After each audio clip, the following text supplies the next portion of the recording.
So keep your eyes closed.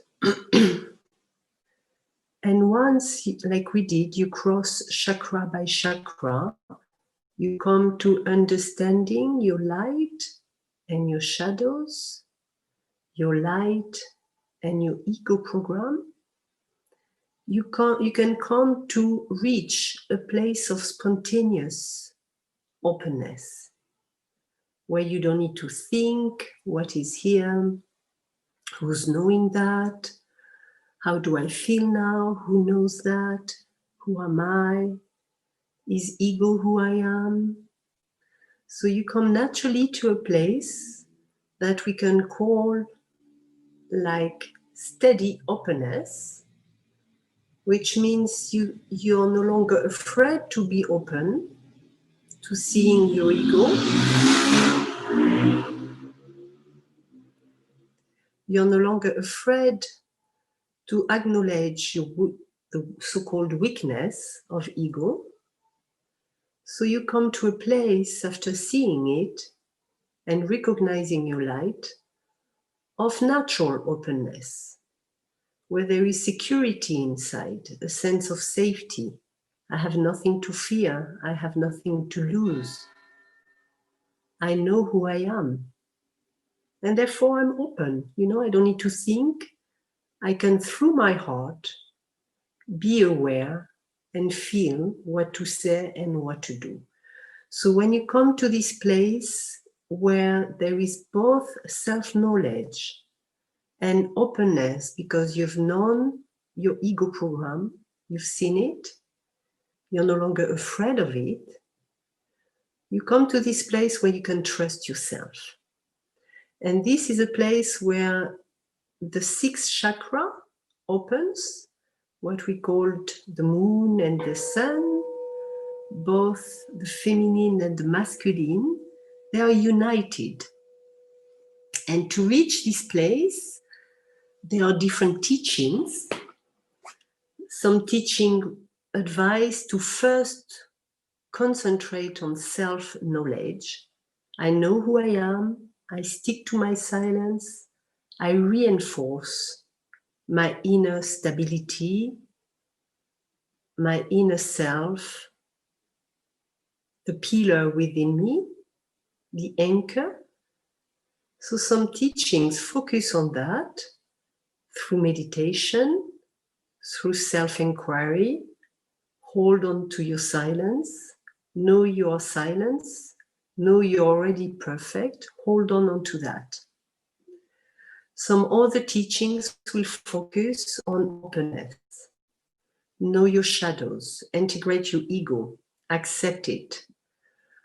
It's more the psychological side. Open to your weakness, open to your shadows, do some healing, etc. And that's the more feminine path. At one point, they need to meet. And there is often a certain lack of meeting there. The masculine path will keep holding on to silence. And it will be very difficult to let go of the feeling of peace, attachment to peace, of the feeling of special states of consciousness or special powers, a sense of great aura, great energies there. So there can be attachment to this state. And it's very difficult to see certain shadows, certain ego programs connected around reaching that state, and some attachment to being a little bit extraordinary, attachment to some states of consciousness, a feeling of bliss, a feeling of peace, a feeling of specialness. It's very hard to reach the heart once you reach this place, and a lot of spiritual seekers and a lot of spiritual teachers get trapped there. On the contrary, when you come from the right side, which I call the feminine side, you've opened to weaknesses, you've opened to seeing your ego, you can laugh about it, you can open to it, but these can lead to make you doubt yourself. to make you identify with the ego.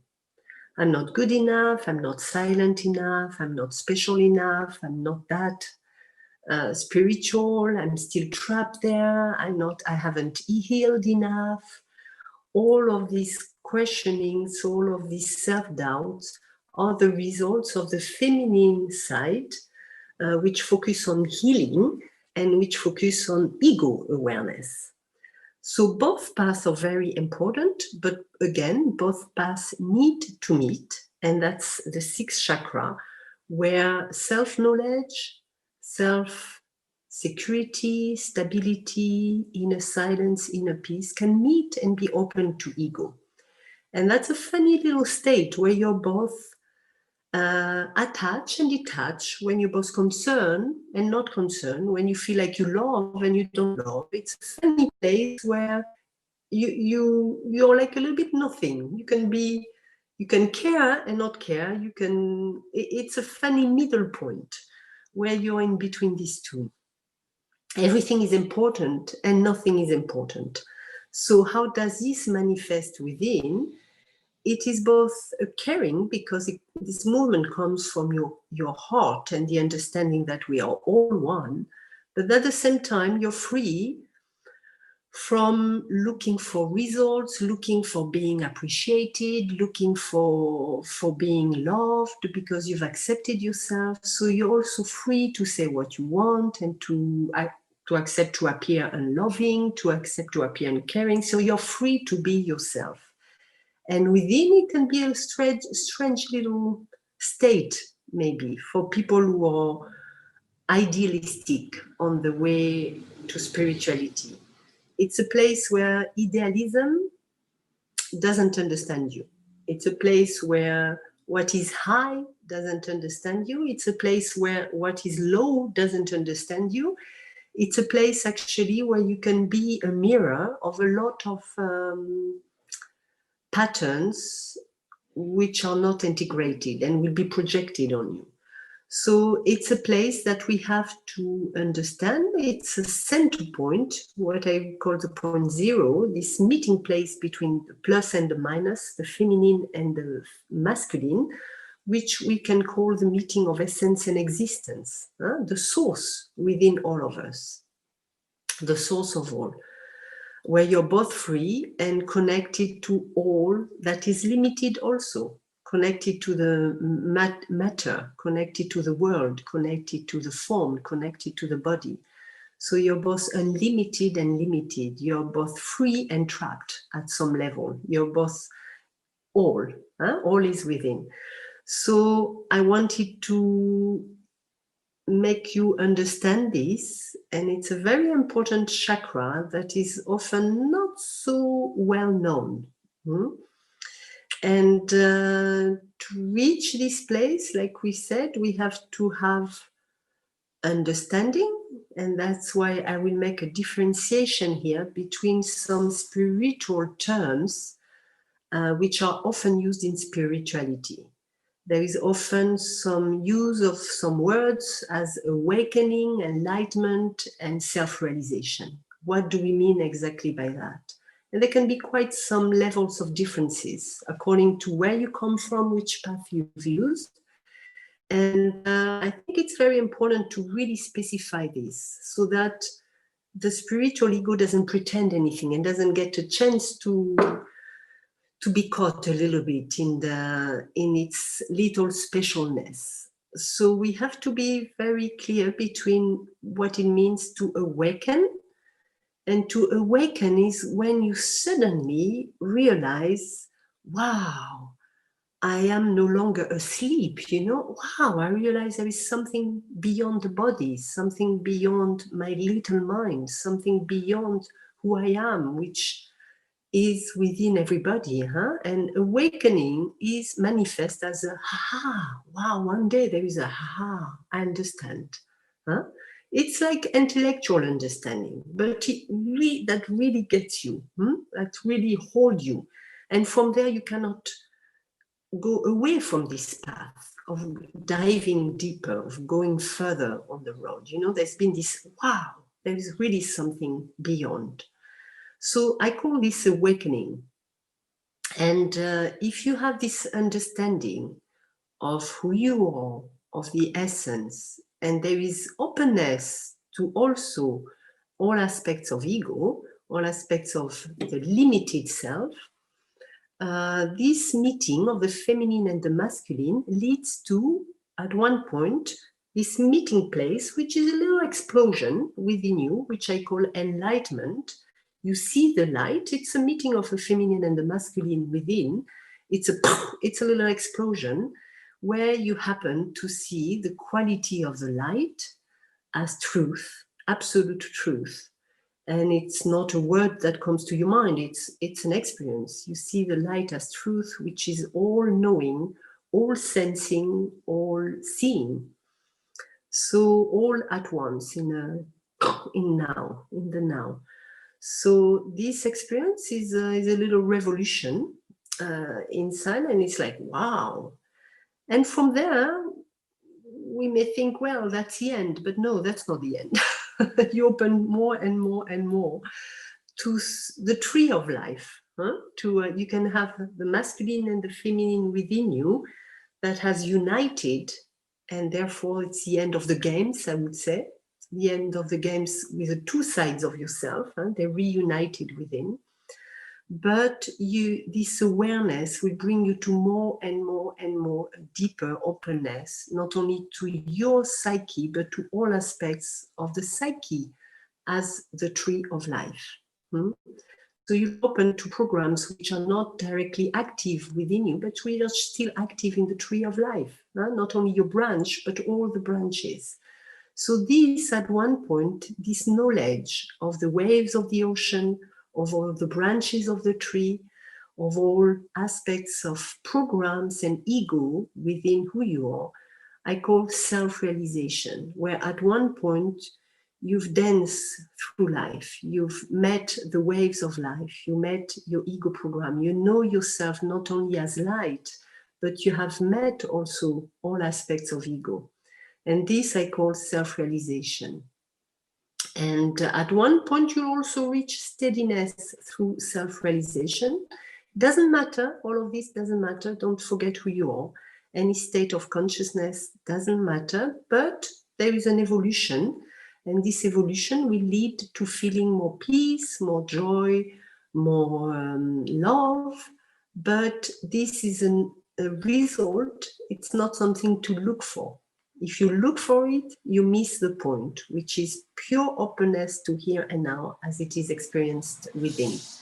Clear openness to here and now as it is experienced within. Your light and your little ego program, if it is present. So this is all that matters.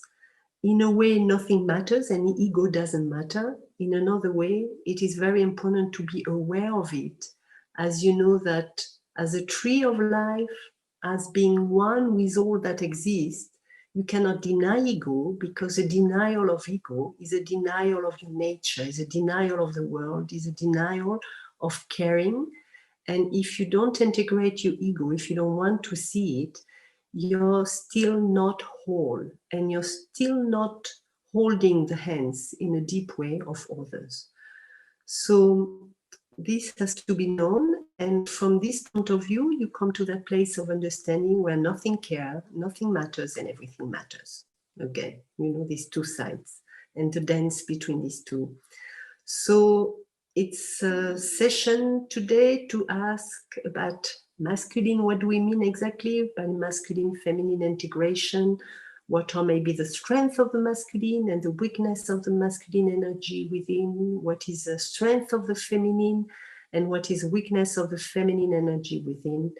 And how to dance with all of that, and how to be, what it means to be yourself, etc., etc.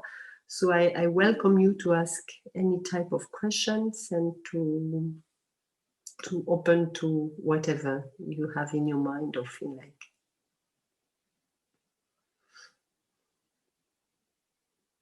Yeah, Corinne? Yeah.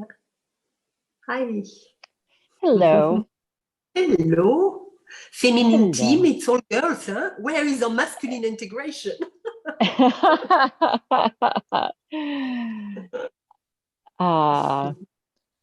So what I'm sort of questioning today is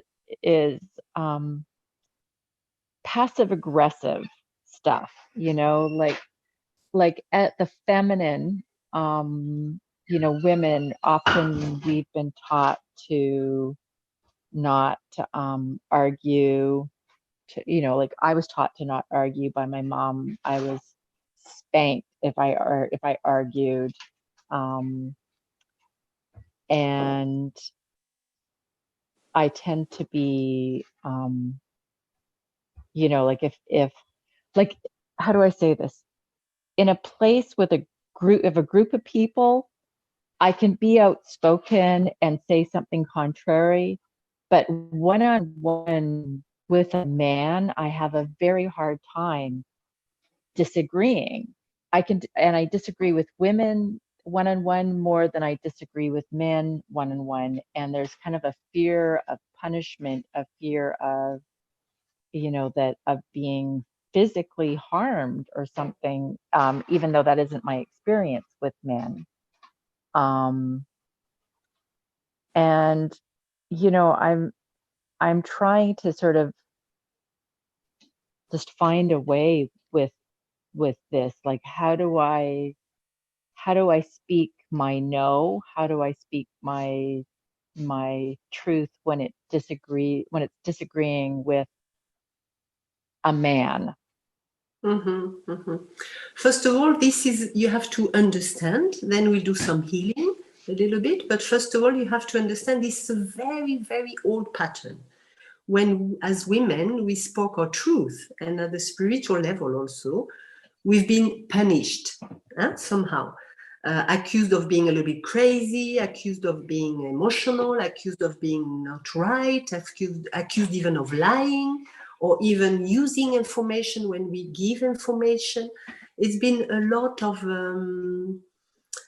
we hold a lot of unconscious fear of saying the truth or what we feel, because we've been so much punished in the past, and still it goes on, if we become strong and tell the truth. So it is very much into ourselves, into the psyche, and we need to understand that. So we are a little bit afraid of, wow, it's going to come all against me if I open my mouth. And it does to some extent, but it doesn't matter. If you know who you are and you come to a point of enough healing within you, you can still open your mouth and don't mind the consequences of it. The consequences may not be at some level favorable or enjoyable or whatever, but you know that I'm fine, all will be fine anyhow. I'm free from proving something, being appreciated, being liked, and you need to come to that place. And therefore, I'm free to say what I want. I'm free even to be rude if it needs to be rude. Today it was funny because a friend of mine was, again, biting on me. You should take care of the form of how you talk, of what you said. And I said to him, "What about fuck yourself? What is my form? How is my form today with these words? And I was saying that very peacefully. But sometimes you need to, to bang. Enough is enough. And sometimes it's the inner voice that tells you that you're very quiet and you hear this voice. Fuck you. It comes like. It doesn't sound spiritual. It doesn't sound it comes from the heart, but it comes from the inner peace that says, hey, guy, it's time you understand now. You haven't understand peacefully. You haven't understand with nice words. You haven't understood with a lot of niceness and kindness and understanding. You may understand with fuck you now, and may or may not, but that comes as a natural answer from a very peaceful place. So it was really funny. Inside myself, I was smiling a little bit, but it was very much coming from that. So to know who you are, to know these old patterns, and to free yourself from the need to please, to be appreciated, to be liked, will make you come to this place of freedom, which may be not understood, but you don't need to be understood anymore because you understood yourself. And that's very important. When you don't need to be understood, because you have understood yourself, you reach that freedom. where beyond good and bad, you'll say what is needed sometimes in the present moment. So let's do a little bit of this healing, Corinne. Let's start from I'm free. I'm free to express myself. I'm free to say whatever I want, whatever feels right.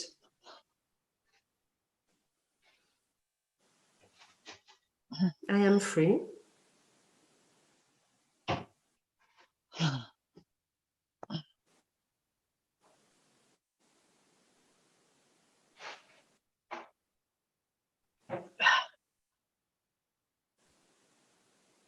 And breathe through this one.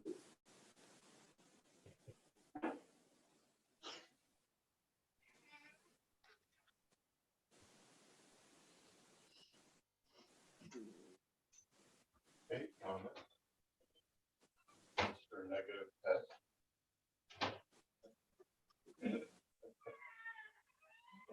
It's okay. We can have a little bit of disturbance. Oh, no. I'm sorry. I've got people in the Yeah. room. Do you want to move or to tell them something? You can take Here, your time. excuse me. Yeah. I'm in the middle of a conversation. Yeah, and I have to keep it here. Ah, So I'm going to try moving to another room. Okay. Sorry about that. Yes. Problem. No problem.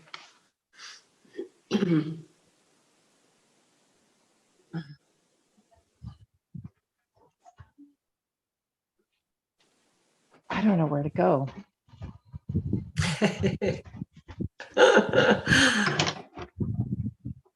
Free yourself.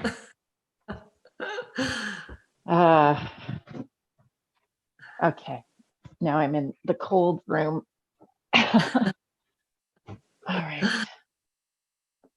If you need to take a Okay. jacket or something because it's cold, no? Take your time. Yeah, I'll no? get a blanket. Yeah.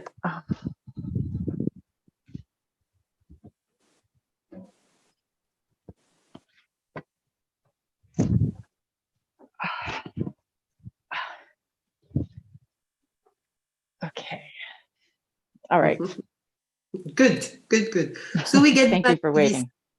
No problem. I'm free to be myself, to say whatever I want. I'm free. See, check the resistance, how you feel inside.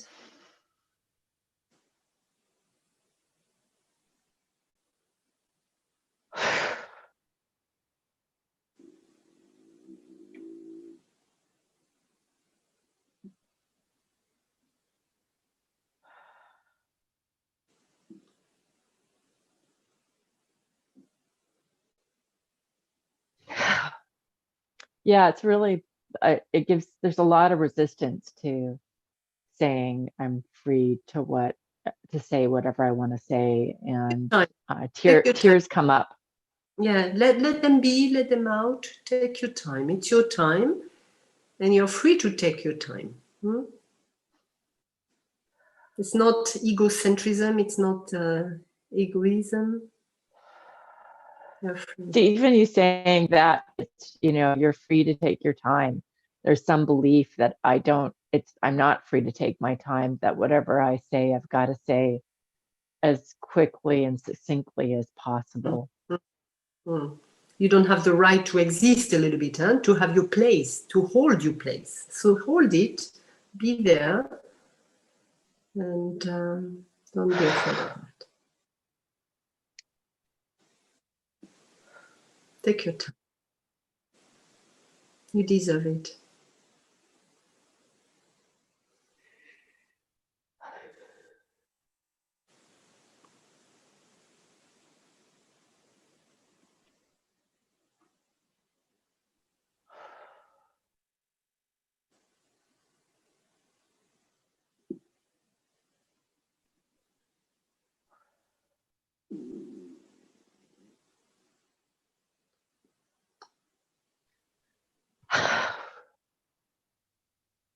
Oh.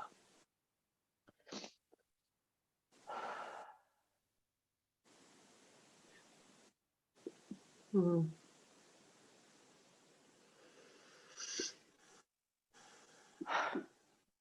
Yeah, that's a really big one for me, is that I'm free to take my time. I think my whole life I've felt like I have to rush and be quick or else I'm not good enough.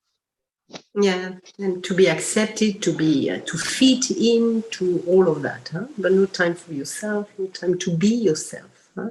So take it, really go through this wave, really go through this wave, feel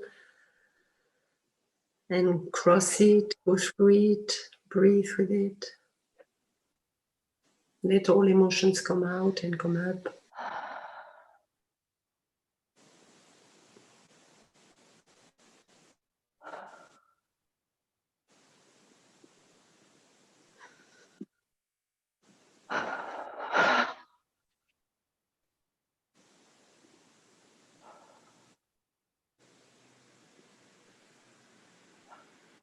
And really take your time, really take your time. Just feel until you went through it.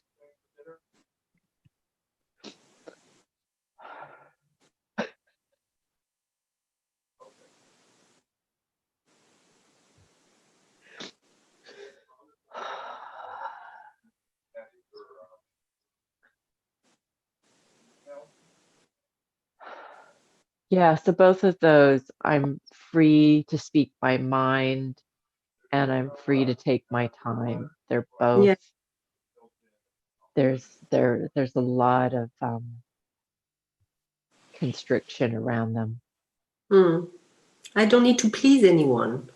Breathe with this one. I don't need to please anyone. It's very strong with women, huh, in general.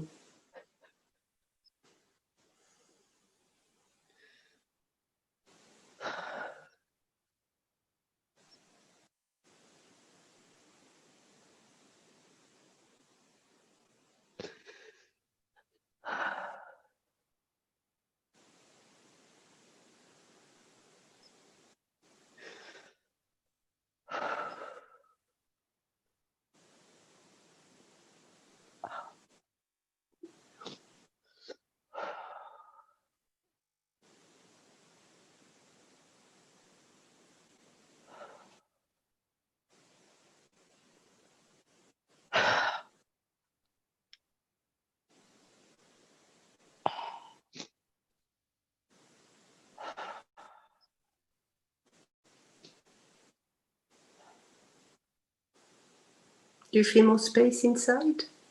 Yeah. Yeah.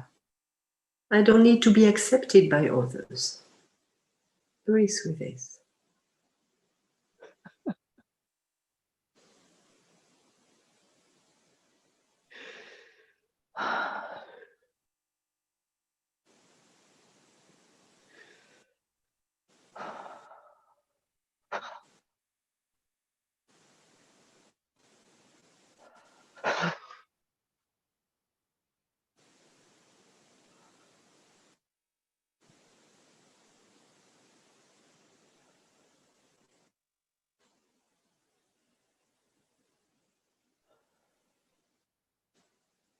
Wow.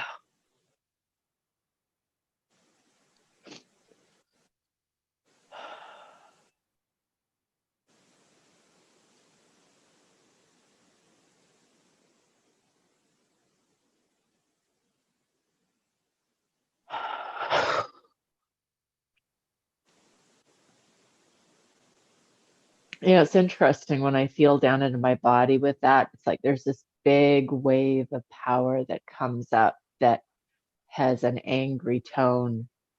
Yeah, yeah, because of all the unsaid, the untold, the compromises, it builds up as anger and frustration inside. Huh? So it is better to speak a little bit the truth, a little bit more, even if people don't like it. Today I wrote what I was really thinking about Advaita and even Ramana, Muji, etc., because I think it's important.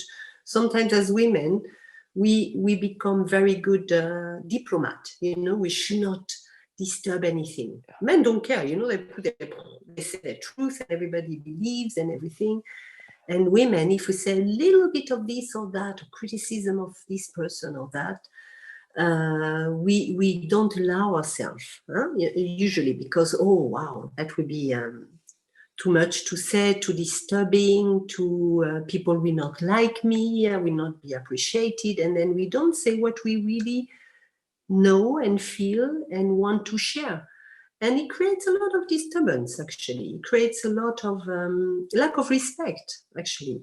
And at one point, if you dare to say really things that they are, when it is important for yourself, for the sake of what you want to say, for others also, because a lot of people, you will see that what you think or what you feel or what you know sometimes can really help others to come out of a pattern, to come out of a little jail, to come out of something. And if you compromise too much with your truth, with what you know deep inside, you will feel angry and you will feel frustrated and you will feel you're not respecting yourself. And that has consequences.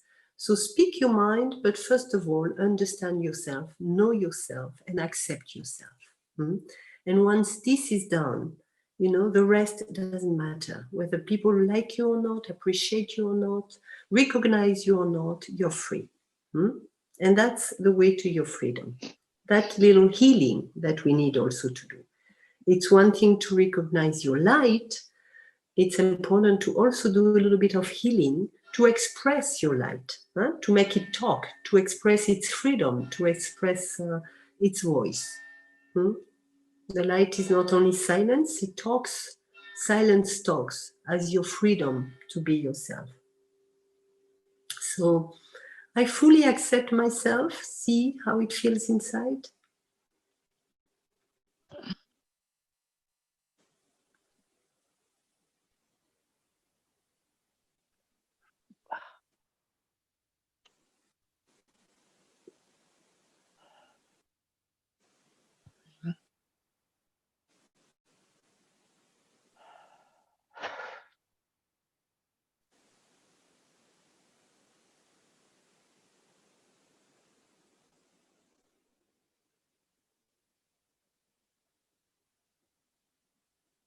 Yeah, I think what's even more powerful is to think I fully accept my truth.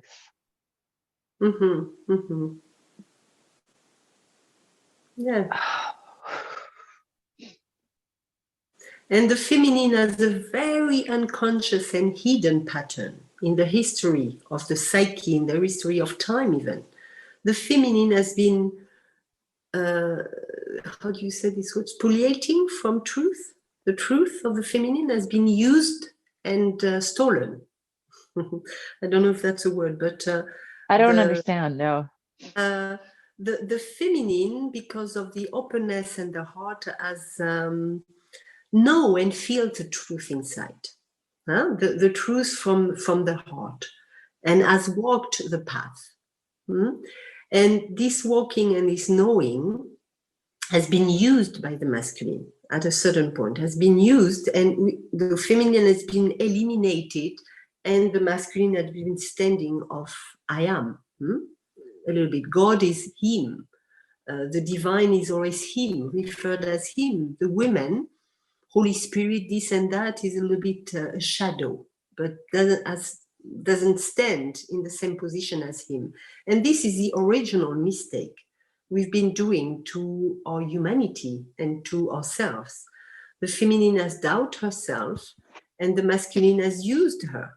So it's very unconscious in our psyche, but it manifests over and over as certain patterns of self-doubt and frustration and anger, and not expressing the truth, and not holding it, not making it as something you really know.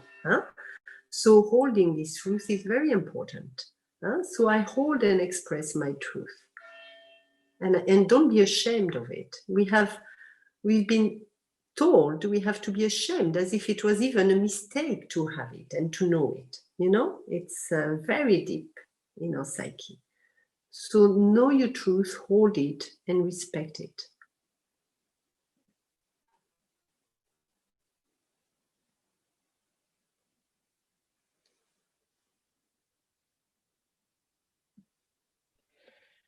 Yeah, like when I say I know my truth to myself, that just brings up a lot of pain again. And, you know, it's interesting, like, you know, in Zen, you know, there's a lot of questioning that, you know, and questioning your belief structures. And I think I've had this kind of double default, like not only am I a woman, but and have self-doubt, but also the spiritual path has taught me to self-doubt, to not know, to be in that place of not knowing, and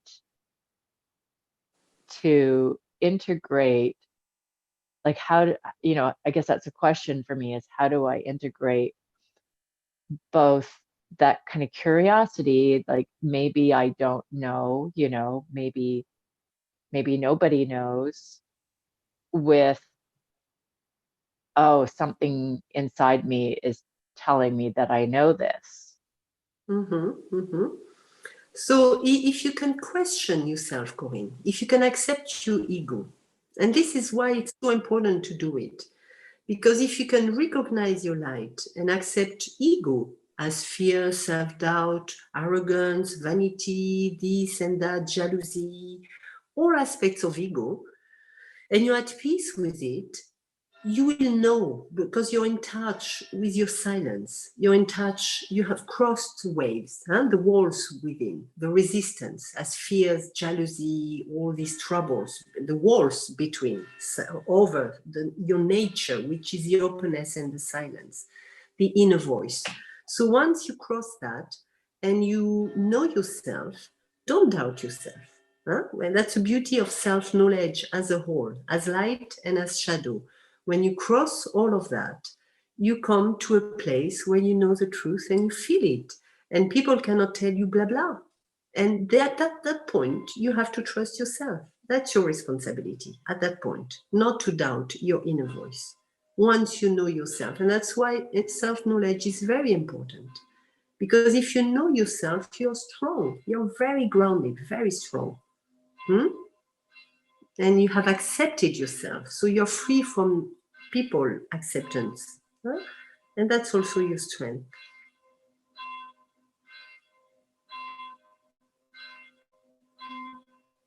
So trust yourself once there is this self-knowledge, this self-acceptance. So I know who I am. Who are you, Corinne? Who are you?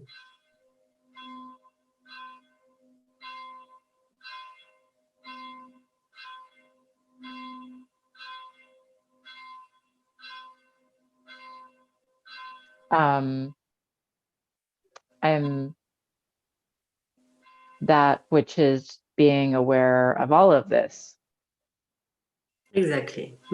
Pure awareness, pure knowing, presence. Yeah. And what does presence do?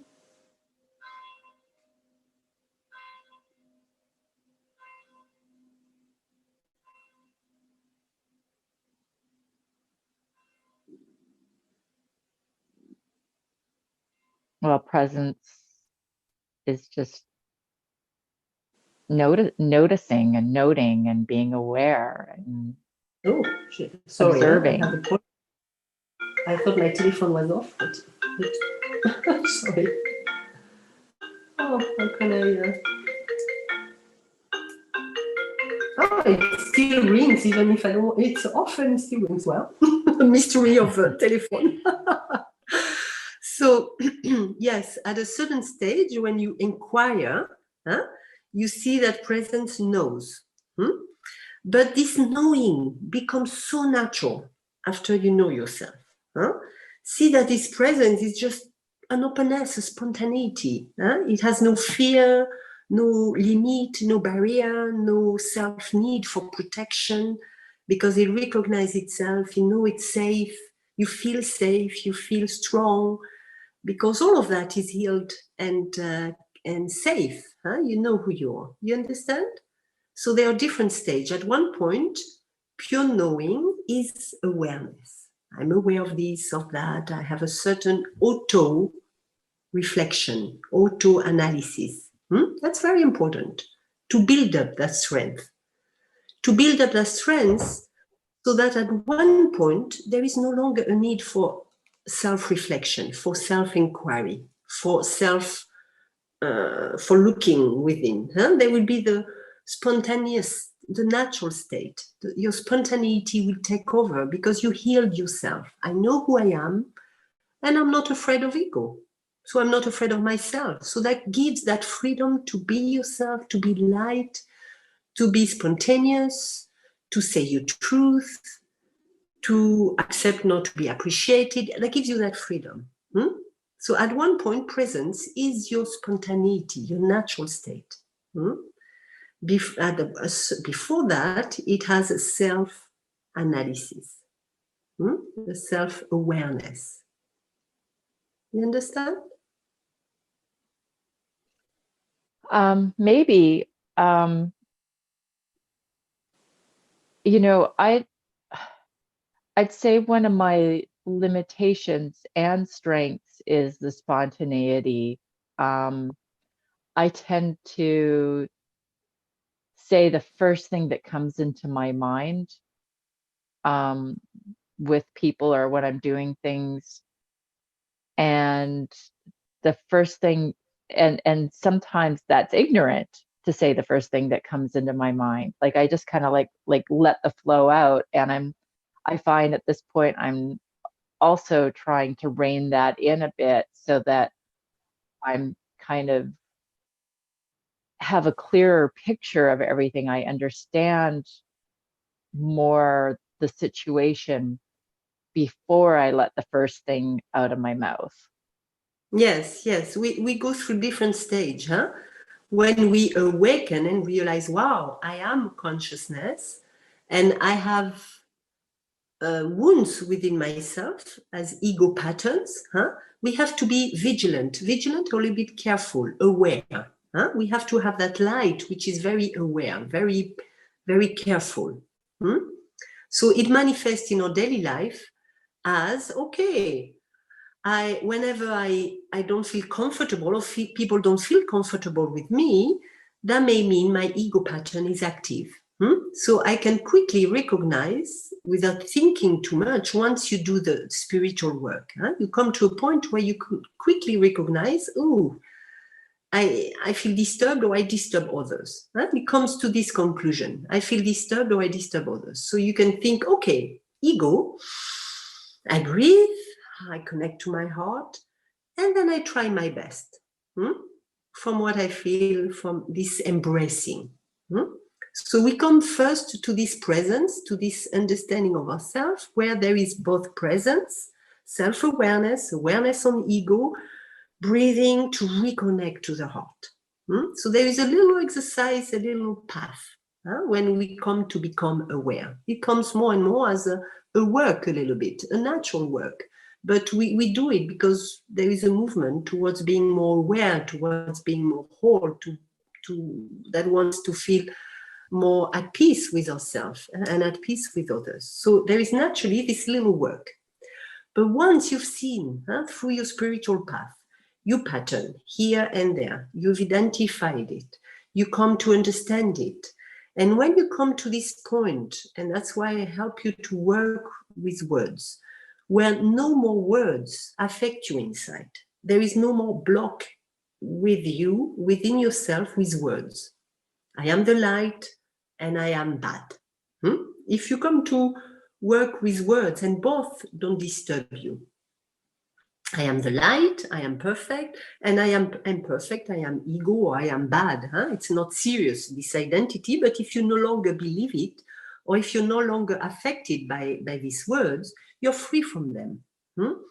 So that's where you come to this state where you can check in. If you don't feel embarrassed and annoyed by any words, you come to being this emptiness. Emptiness is realized within you. You've crossed the ocean of patterns of ego.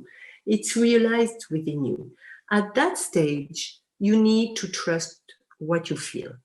And the test is clear. It's whether you feel resistance inside or not. So check And then the more you know yourself, the less there is resistance. At one point, if there is no resistance, the work has been done, you can really trust yourself. Whether it is a nice word you feel like saying or a tough word you feel like saying. You know, it comes from this freedom that expresses itself beyond good and bad. Huh? So presence is first self-awareness in order to completely lose even awareness, as awareness becomes your natural movement, your natural beingness. You understand that? Yeah. Yeah, I think it's, so I guess how I'm taking that in is that if I notice that there's resistance to something happening, or resistance to words, that that means there's some sort of ego there, and then to kind of sort of breathe and come down into the heart and integrate until, with those, until it feels like there's no resistance, and then I can trust that. Yes. That's how I'm interpreting it. Yes, yes. So in a way, and I'm saying that today to help all of you a little bit. So after all these workshops, how to be after that in daily life. And in daily life, it comes to, I feel resistance, whether towards me or to others. I feel resistance. Okay, ping, ego. You don't need now to check so much in your daily life. Resistance, ego. It's not who I am. It's okay. Remember yourself. It's okay. Meaning it's not who I am. What to do? There is understanding with your guilt, with your fears, with your feeling I'm not good enough. There is an understanding. It's okay. Meaning it's not who I am. So resistance, ding, ego. It's okay. Meaning it's not who I am. I feel the resistance. I breathe. And I connect immediately to my heart through this breathing. And I try my best, knowing it won't always come out my best, but it's okay. It's the path. It's the way it is. You cannot change yourself right away. So you have to have lots of understanding, lots of compassion for yourself. You will fall again and again and again. But hey, you're present. You're here and now, because you have that recognition. I am not my ego, but I'm open to this, what I feel, to recognizing it. It's my ego. It's not who I am. I breathe. It's okay. And I trust myself after this little work. And that's how to be in daily life. Resistance, ego, breathing, trust. And then after, once you see these patterns at home, you can do a little bit of the healing. What was it that really hurt me today? And I feel, how do you feel? I feel ashamed, or I feel so sad. So you meet it and you breathe and you take your time at home to really recreate the emptiness inside, to cross this resistance in a deep way. So that's a healing. Two different things. The presence in daily life, resistance, my ego, I breathe.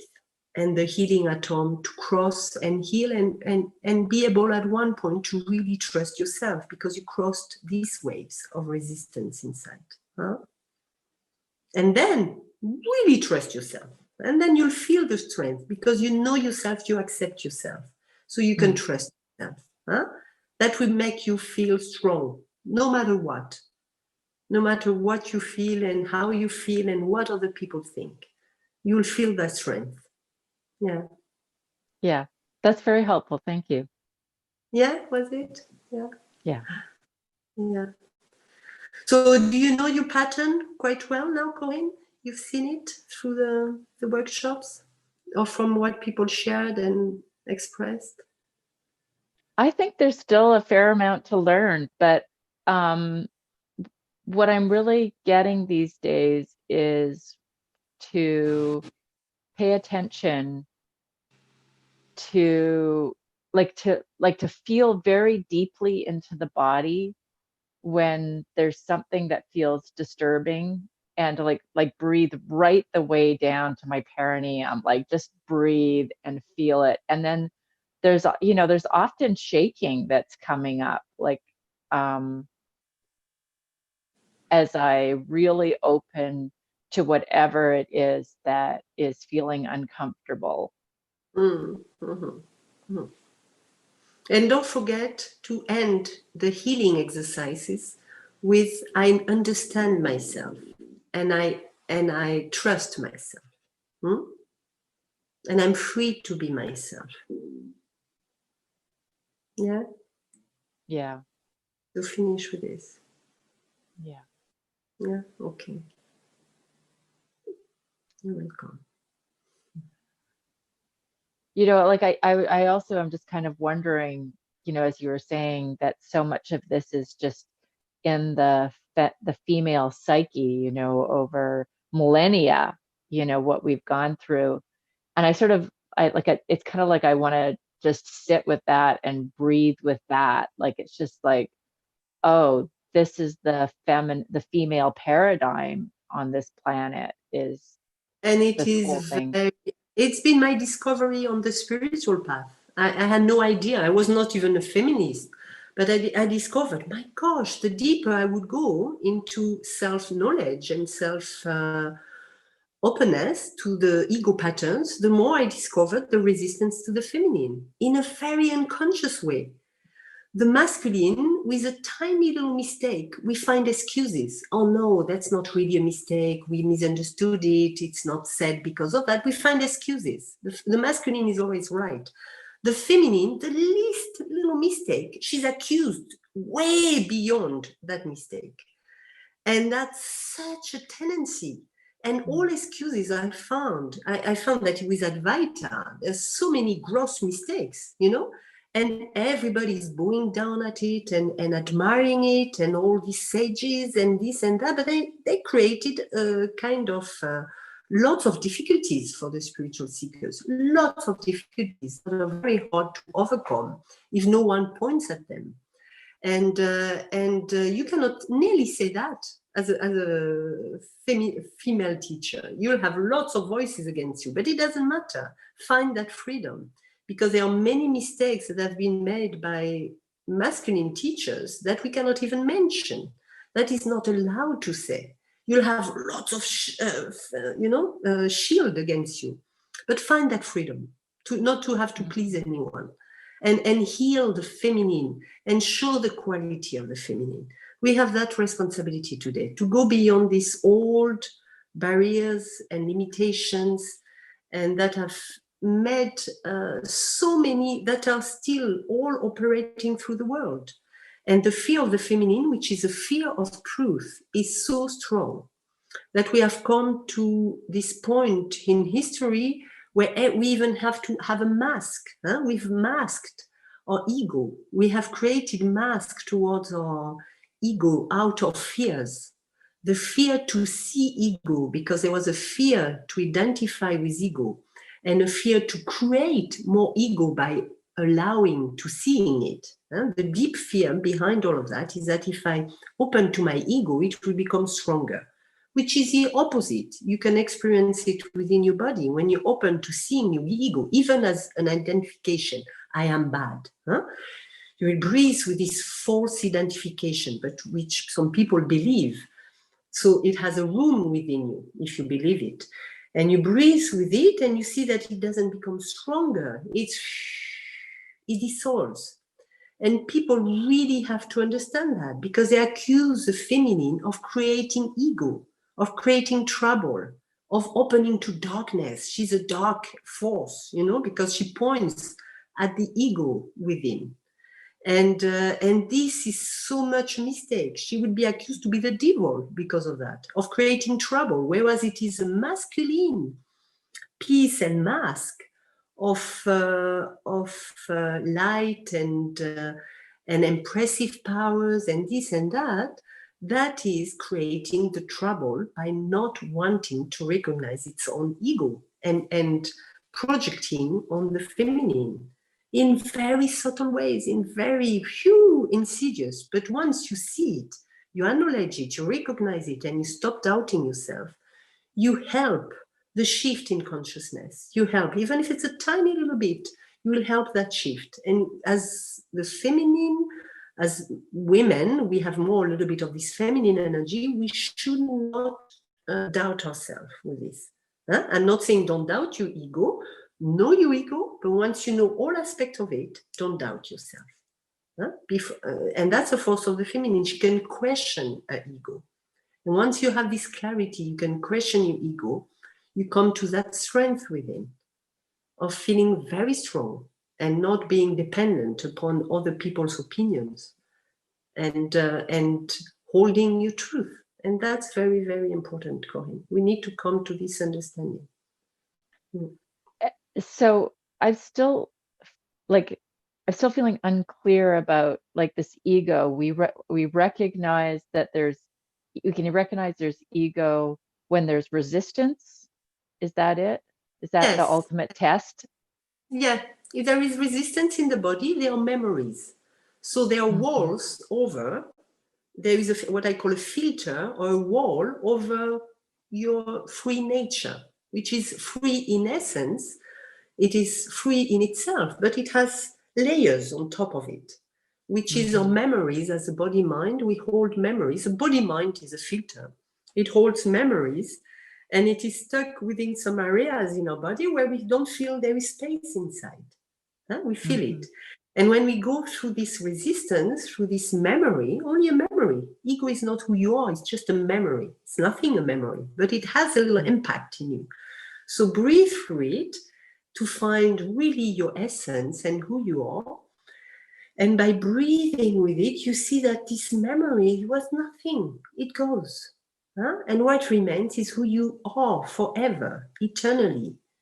That space, that essence, but free from ego in a true way, not out of a conditioning. I'm already free, ego is an illusion, but out of a true self-realization where you met, where this energy, this openness, the essence met the resistance, the ego, the memory. And that's the feminine and the masculine.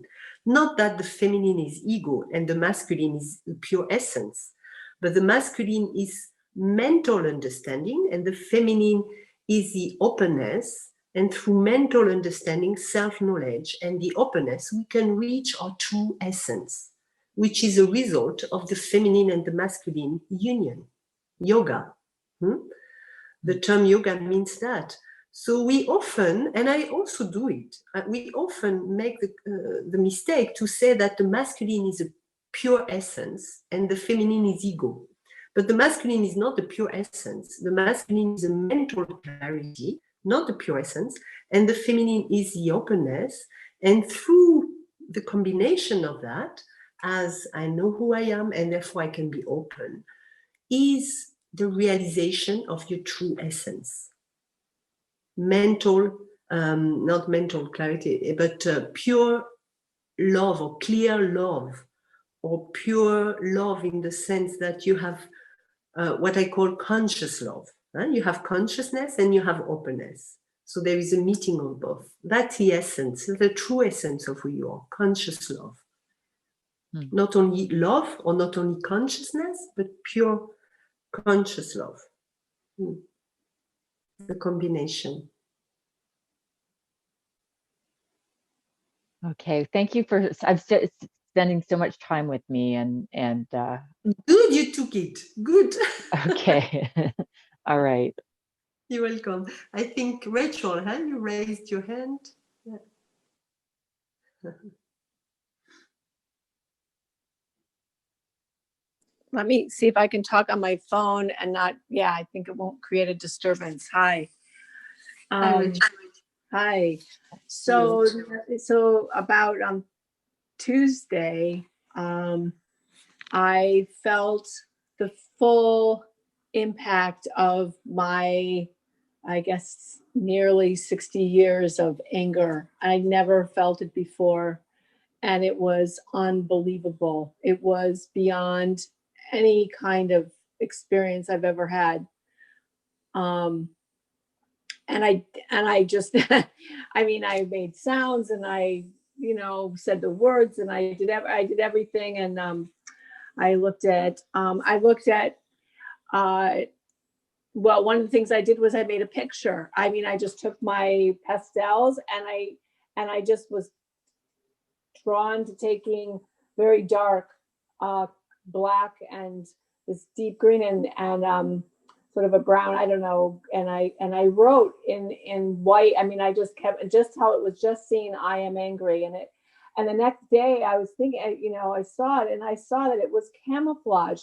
I had made a picture of camouflage, that my anger, and you could barely see the words I am angry, but I made sure that it was clear enough out of white, you know, coming through. First I tried gray, and I was just shocked at that's what I've been doing. I've been camouflaging my anger. What a perfect message from my unconscious, you know, to see that this authentic feeling. You know, I had made a picture earlier about gold and glitter. You know, gold is buried deep in the earth and the glitter is on the surface. And that's how we know our authentic self shines through. It's sort of like the glitter, right? But this is like the opposite of that. Also, I've been reading In the Dark Places of Wisdom, which is about Parmenides and all the finding in France, in Marseille, and in southern Italy, in Viglia, what used to be Viglia near Rome, of our Western roots, the father of logic, supposedly, and very feminine in its message. And Persephone and justice and truth stand there. They're feminine, with Persephone in the darkness, and the other side in hell, you know, down in Hades. And that's where the sun lives. That's where Apollo lives. You know, he comes out in the day, but he goes back at night. That's the home. And the home is this feminine, this, you know, and I just feel, I guess for one thing, I just feel it's so apt. I didn't really, as you were speaking with Corinne, I was, you know, seeing these connections, but I also, you know, the idea of, both when I grew up in my house, yes, I was not allowed to speak. If you spoke what you thought was true, we were sent to the room and you were going to get it. You were going to get a beating or, you know, some serious consequence. And then I became a feminist in, I guess in 8th grade. By 8th grade, I decided, you know, my mother seemed unhappy. We should be able to get a divorce. And the men shouldn't, you know, my father was silent and brooding, but the disciplinarian and the spiritual guide, you know, and it was pretty dire. And the priests, you had to go confess to the priests, and the nuns were not very nice for a lot of them. And it was just a pretty miserable. And so, you know, I got this feeling that men were to be feared. And I married one who was very aloof, and I just built up. And today, and again, this is the last week, as I was writing, I saw how you know, you create this image out of these, well, wishes, what you're comfortable with, what you think you're worthy of. You create this whole thing, and then I put it up on this pedestal, and of course it all came crashing down, because the more voice I had, the more he was unhappy. And it really got, you know, pretty bad. And so now again, I'm here in this day and age, you could say, personal and otherwise. And I'm in this practice of learning this spiritual path. And there's some confusion, not only about how much of myself I dare show, you know, and say, you know, to get to be spontaneously honest, like you're talking about. And second of all is how to know. I mean, we're not separate. We're not separate, and yet we feel ourselves as separate, and we have to acknowledge the separateness of the ego, and there's some good in that separation, because in order to be a healthy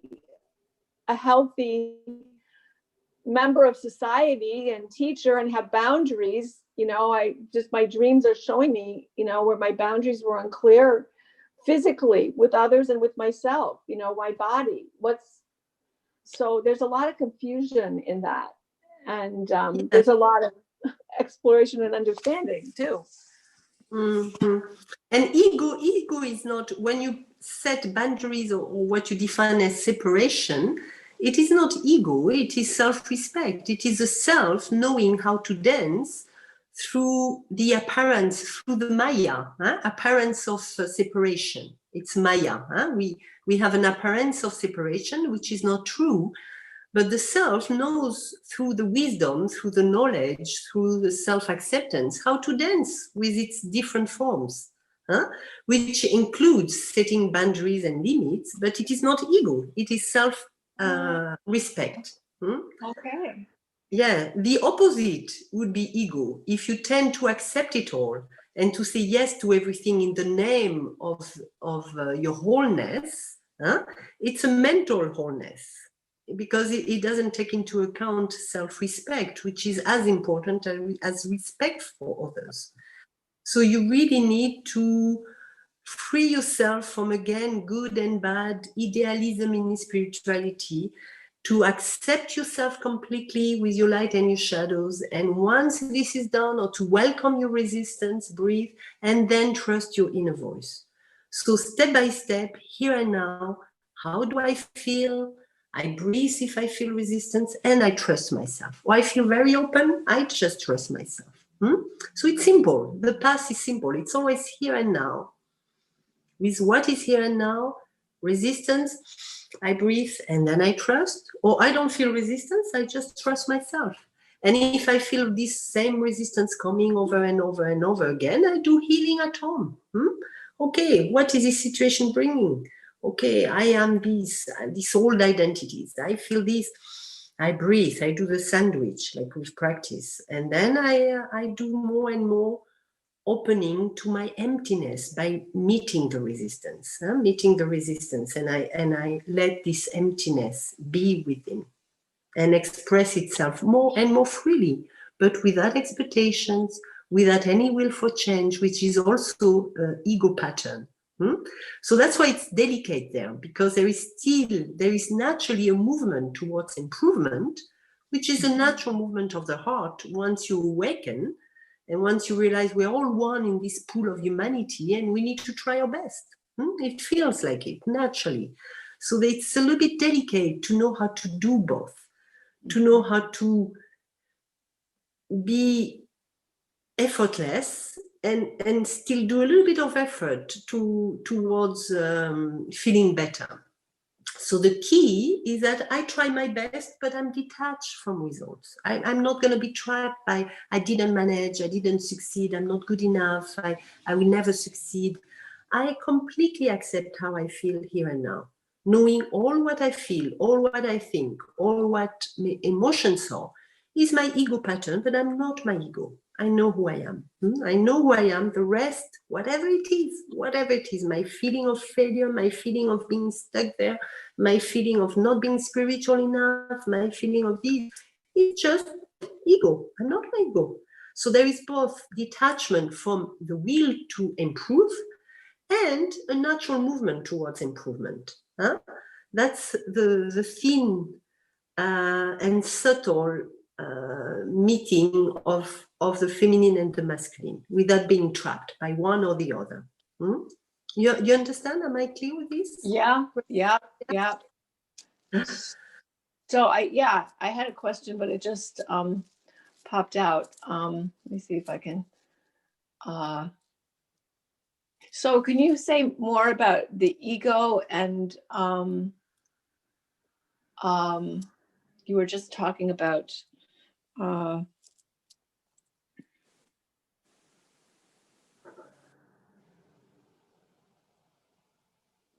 well, maybe that it's that urge to improve. I mean, that expansion that always wants to happen. It is, life is always towards expansion and truly more openness. I mean, you could say that, you know, coming into birth is a very masculine thing for any infant. You know, there's like this move and this like action, and it's going to come through this tunnel. And then when it comes, there's just this like, you know, like this very feminine, the baby, it's a, you know, just kind of in a state of openness. I mean, truly open. And as we get older and older, we open and we open and we open, Yeah. ideally, right? So, But don't lose the fact that it doesn't matter deep down. I try my best, but it doesn't matter. So this is a secret key to combine both paths, masculine and feminine.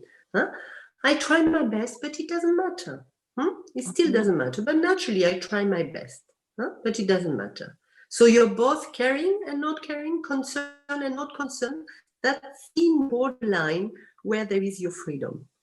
okay. Well, I'll definitely sit with that. Yeah, good. And feel free, and I'm so happy, Rachel, you felt this anger, you reconciled with it, and even if it's a little bit difficult to see all of it, it brings you down to your deeper peace. And I can feel it in you, Rachel. I can feel it. It brings you down to this deeper peace where there is room for the ego. There is room for seeing things you didn't like seeing before. And that's being at peace with yourself. That's peace with yourself. Yeah. So thank you for sharing and Welcome. it. Yeah. So I don't see the names of who is Irene. I don't see Irene on my screen. Maybe if I talk, you will find me. Wait. Wait in my hand. So the screen. Yes, I hadn't. I hadn't moved the screen. I thought, well, some people disappeared. I didn't see that. Okay. You know, Hi, Irene. Hi, good to see you again. Good to There's see a you. funny thing happening. Your camera is off to the side. So for me, instead of you looking straight at me, you're looking like this as you're talking. It's a little straight. I know because my computer has a problem with the internet, so it doesn't last over an hour. And this is my iPad, and if I put it like this, it was not recharged enough. If I put it straight, you will see me straight because the camera will be. But then I could not put the charging line. No worries. So I just in case they you will didn't see me know. on the side, but it doesn't matter It's so much. it's a little odd. Yeah. It's odd. It's okay. I could try. Maybe let me see if it's recharged enough. Yeah, I'm 100%. So I tried to put it now this way. It's well recharged. I don't know where am I. Can you see me? Where? Yes. Now you're looking straight at it. Yeah. Yes. Okay. Good. So we changed the. I like it. Yes. This is nice. Yeah. Because now I see that you're looking at me rather than off to the side. It looks nice. I have just a quick question about what you just said to the last person before I talk. I try my best, but it doesn't matter. And the thing that doesn't matter is the results. It doesn't matter if it comes out better or if I try my best.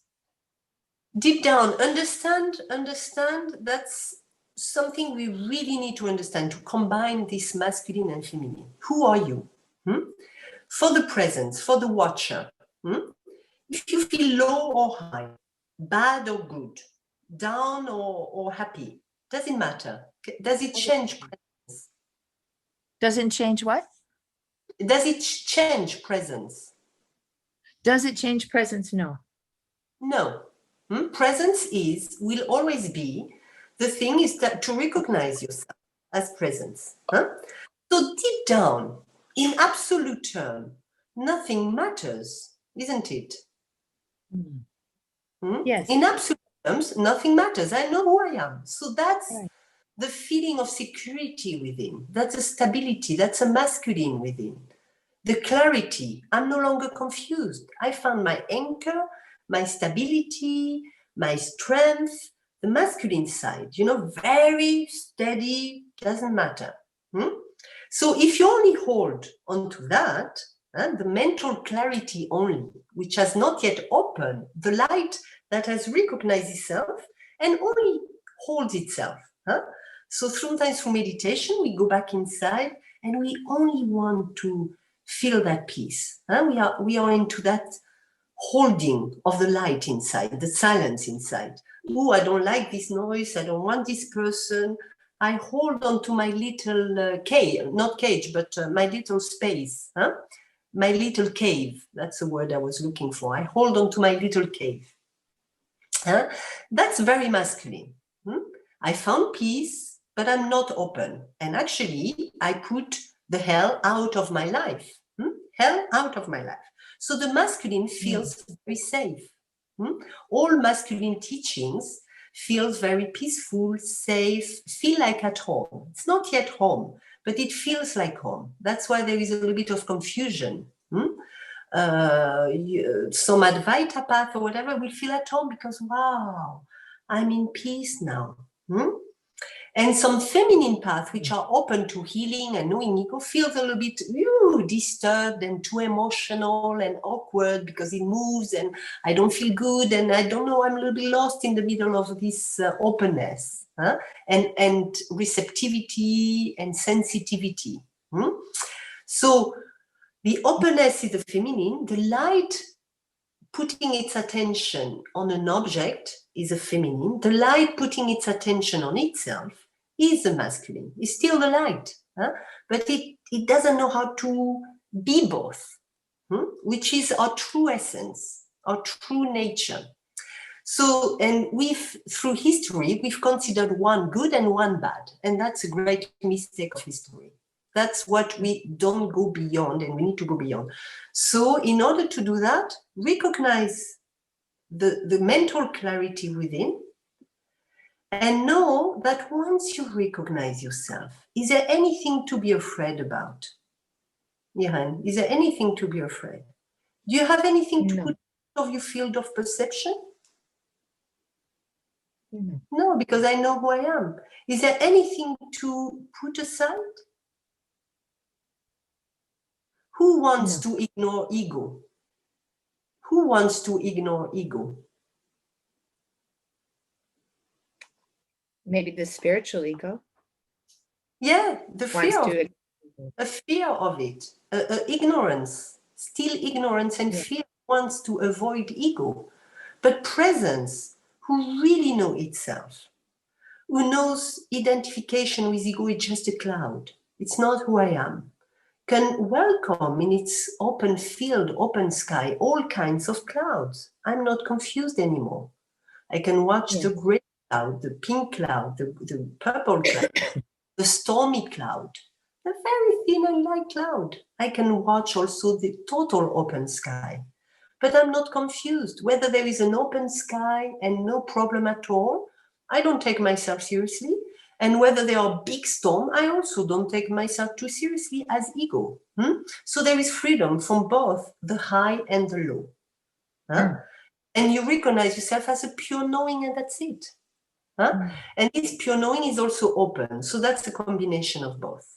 So that's why once you get the quality of who you are as a whole, there is both this nothing matters and everything matters. It's a strange and describable state where you will care and do your best, but you also detach from results. You'll still feel energy to help because it's part of this openness and understanding of who you are as a whole. So you still don't know where it comes from. There's still energy to help and help and help, but you're also completely detached from helping and really succeeding in helping. So it's a strange little thing. I have a concrete question about this. I was very detached and had come to a great place of peace about whether my family members believed me about the sexual abuse I suffered from my father. I have two siblings that believed me initially and then decided not to believe me. And I went through some pain about it, and I got to a great place of peace that it didn't matter and they don't have to believe me. I know what happened. And also I really feel like I've done my healing journey and I'm on the other side. So it even feels like another lifetime that it happened. And I came to a great place of peace with my father, and he just died last week. So Oh. I was really glad he could live so long that I could come to a place of, real compassion for him. He was sexually abused as a child, and I really understood, that he didn't get the help he needed and passed it on. So I was at a great place of peace about it. And then my nephew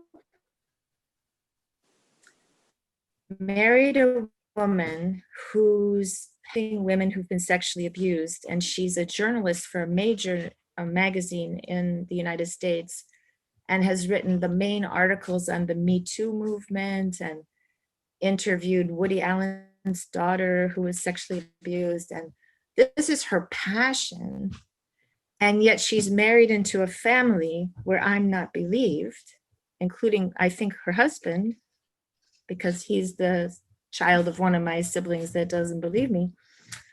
And all of a sudden, it reawakened in me this hope, because if she finds out, I don't think she knows yet, but if she finds out that in her own family she's married into, she's got an aunt that's not believed, I don't think she's going to be very happy about it. And all of a sudden, I feel I have a potential ally. And I got really excited. And the piece I had about, I don't care if they don't believe me, turned into, I really want them to believe me. And this woman will probably believe me. And she's my new niece by marriage. So it kind of shook up my world. Like, what happened to my peace? And, Good. And can you come to this understanding? And I think that's a position of wisdom where it's natural to want to be understood and seen. It's very natural. yes. But come to this place where if it happens, all the better. If it doesn't happen, it doesn't matter. Try to come to that place where you're still free and naturally would like for this movement to happen, because it's a movement where a deeper reconciliation, a deeper understanding, and a deeper peace for you. Not the peace that is a little bit the warrior peace, but the peace that is a soft peace with understanding. Interesting. Yeah, so come to this place within you. I would love so much to be acknowledged and recognized and heard. Open to that and acknowledge your need. It's a deep need and it has a room in you and a value in you.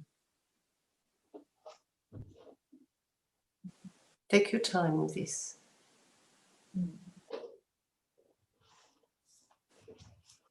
Yeah, that makes me want to cry. Yeah. You've been very strong, a little bit too hard, too strong with yourself. Beautifully, but very, very strong. It has a little bit, you need this softness and this seeing and recognition. So open to this need. I have this need. Don't hide it. Yeah.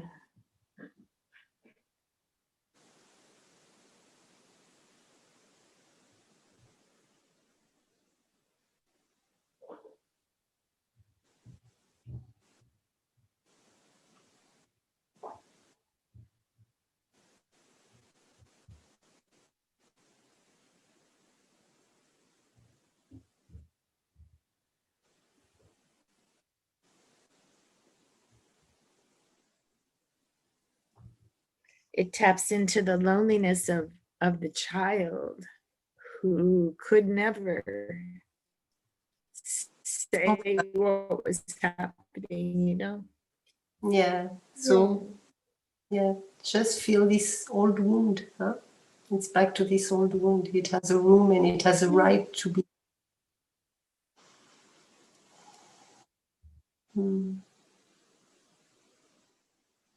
Yeah.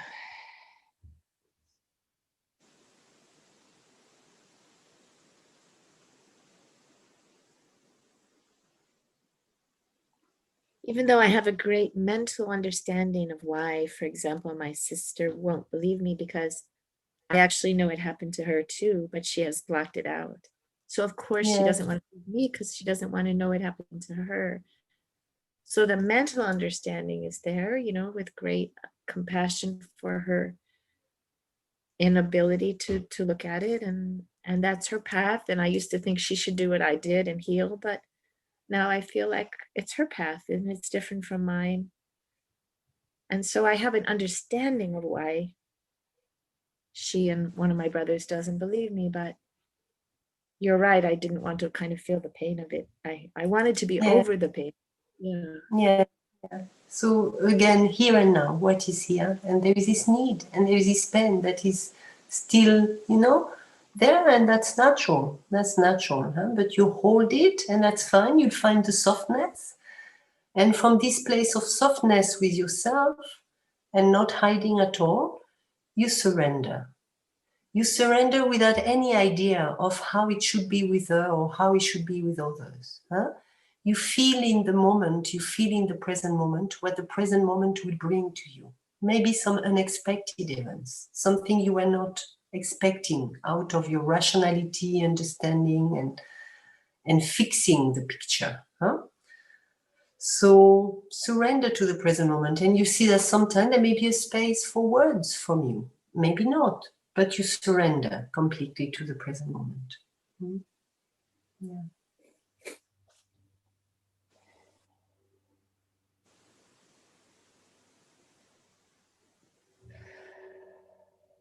I surrender.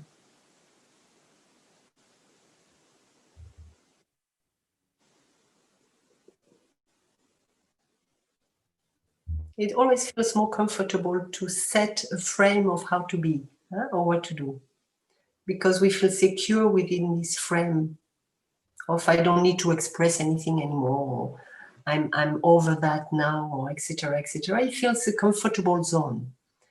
But surrendering is always beyond that zone, because there is no idea of how it will be or what should be. So that's a space of the self, the unknown, that you open to. I open to the unknown and I feel safe in the unknown. So breathe with this.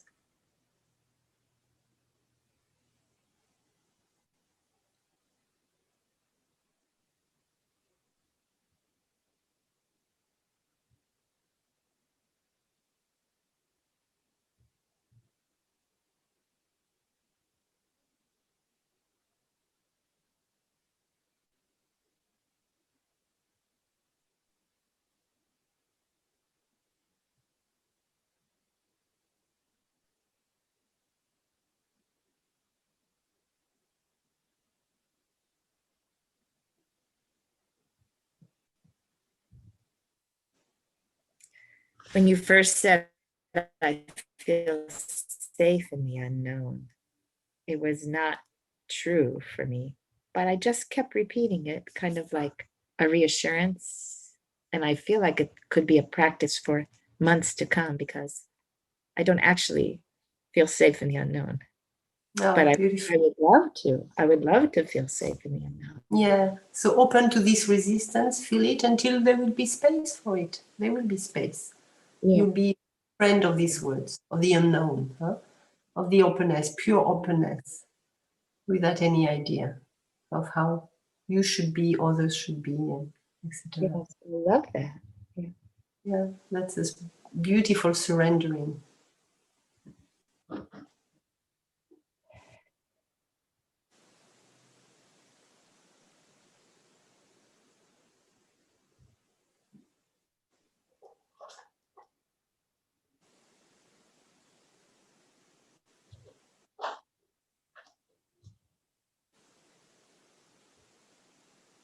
I keep thinking some amazing insight will come when I don't expect anything or I have no idea what should be, but I don't hear any insight. I just feel the quiet of it. Yeah. Yeah, yeah. And that's a freedom we know. That's self-realization. When you don't have an idea of how to be, what to do, what to say, you just tap into this freedom, this silence, and it expresses itself in the moment in ways you have no idea about. That sometimes you're surprised. Like today, it was a fuck you to someone, and another day it will be a lot of compassion. But it's beyond good and bad. That's the freedom we are. And, yeah. That's a surrendering to the unpredictable ways of the self.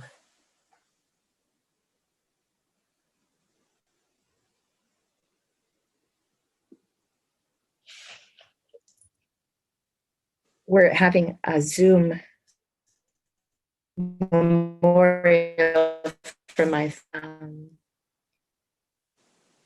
to think about what I want to say, which I've actually worked on quite a bit. A year ago, I wrote it out because we thought he was dying a year ago. And I've come to this great place of being able to honor the parts of him that were quite wonderful, not toward his family, because he was not kind toward his family, but he was like this warrior in the world for social justice and very courageous. And so I can honor that. I really appreciate that about him. And yet I needed to not have it just be a glowing, I don't want it just to be a false, report or eulogy. So I was able to very subtly talk about a few sentences, that it wasn't easy for me growing up with him. And I know my siblings didn't find him easy either. And yet, he had a really hard childhood, and basically he did the best he could without, in his generation, there was no help, nobody went to therapists, nobody, Yeah.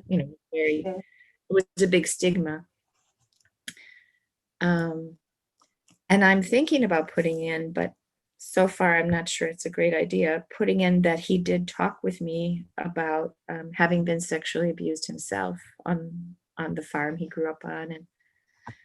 And I don't know, it might be kind of shocking because my siblings, I don't think, know about it. So there's just this, wondering how much do I say and where is it coming from? If it's still coming from, now will you believe me? Because if he was abused, there's, a lot of people understand that people who've been abused will abuse others if they don't get help. And that feels a little unclean, if I'm saying for agenda, for wanting to be believed, then it doesn't feel right to say. So it's interesting trying to work on this speech to give at his memorial. Yeah. Yeah. And allow yourself the need to be heard and seen. Allow it. Okay. Make peace, and the solution will come. Allow that Okay. need to be seen and embraced. And really, Irene, I feel your peace, your deep peace with all of that. And that's truly beautiful. And I really want to say that to you. Wow, what an amazing peace you reached. And and 40 that's, years of work. Really, 40 years of work. yeah, wonderful, wonderful. I came up with a beautiful ending for my speech, which I borrowed from one of my great teachers, Adi Ashanti. Do you mind? Yeah. It's just sentences. I'd love to read it to you. So I'm going to say, I want to close with a few words spoken by one of my spiritual teachers on the occasion of his father's death. Adi Ashanti said, in our own ragged way, it is we who gather here now and call ourselves family with all of our perfect flaws, who embody the one worthwhile virtue. We love one another. That is our humble family legacy. We who love one another through the crucible of forgiveness and compassion. Our legacy is simply this, love and the living of it. Yeah, beautiful, beautiful.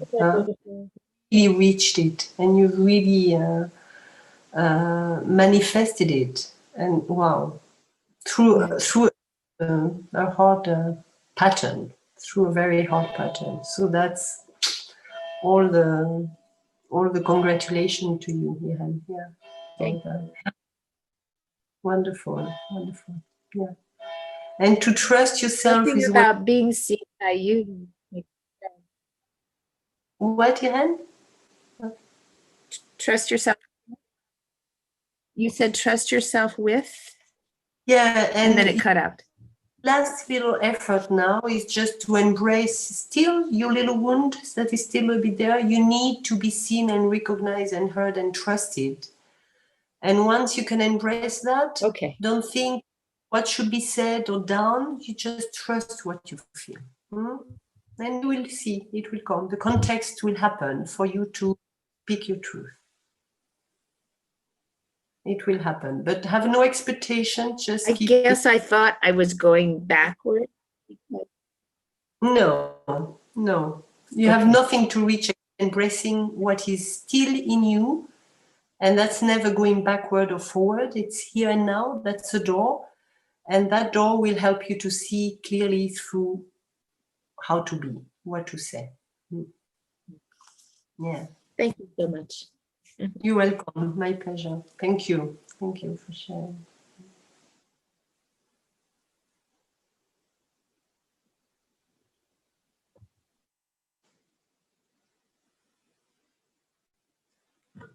So 2 more hands. Elizabeth, where are you? Hello. Oh, here. Hi. Hi, Elizabeth. I'm so glad I'm here. It's speaking to many things in my own unfinished, jagged experience. So, and I wrote some as everyone was talking, and you were clarifying for all of us. I was thinking about, and this is my question. When I try to hold the feminine and the masculine energies within me, all the judgments come, the mentalization comes that pushes away my own feminine energy of feeling everything and feeling specifically the discomfort and pain of it. Exactly. And I've lived my life with a dominant masculine. And as I'm aging right now, I'm really contemplating my aging and the vulnerability that comes with it. And I am at a place where I can't push it away. I can't push away my vulnerability. And so I have this internal war. And it's also, I also find it fascinating. I'm able to hold on to my curiosity about it and my inquiry. But it's very painful and it feels very, very lonely. And someone said earlier about, is being open and spontaneous can, for me, my experience is always that sometimes I feel ignorant, sometimes I feel very naive, and I trust myself for what I feel. But when there is no acceptance in the world for it, I give it up, because that small child version of me wants to have my voice heard, wants to be seen, wants to be understood, and wants to be accepted. And it is a young place in me. So one of my questions is, when do I identify it as the feminine? When do I identify it as a childlike quality, And is the child really the feminine, maybe? I don't know. These are my questions. The child is a mix of both, where is safe and open. That's a child. He's safe and open, therefore spontaneous, open to the world and feeling secure. Can take risk and go forward. That's the mixture. That's what we need to go back to. But it doesn't matter, Elizabeth. And you said it beautifully well. The masculine in us doesn't want to feel what is not enjoyable. And that's why it will hold on to peace, onto silence, onto feeling good, onto the little bubble, and doesn't like to be challenged by the feminine. The feminine is such a challenge. It will go towards feeling uncomfortable, emotions we don't want to see, but it will be healing and cleaning. So the masculine, deep down, unconsciously doesn't want that. So it's okay to acknowledge that. And it's beautiful that through aging, you're forced to open to what you don't appreciate within. Huh? And because it takes over. Huh? So you have no control anymore. It takes over. And that's true that as we become less beautiful, less this, less that, huh? We get older, we feel this vulnerability that can take over. And it's time to really go beyond this appearance, to find the inner stress, inner strength, not stress, the inner strength, and to really believe in yourself beyond appearance, to really recognize yourself. Huh? So I really Beyond appearance, did you say? Beyond appearance? Beyond acceptance of others. I really see and accept myself. Huh? That's your healing, Elizabeth. I really see and accept myself. Breathe with this.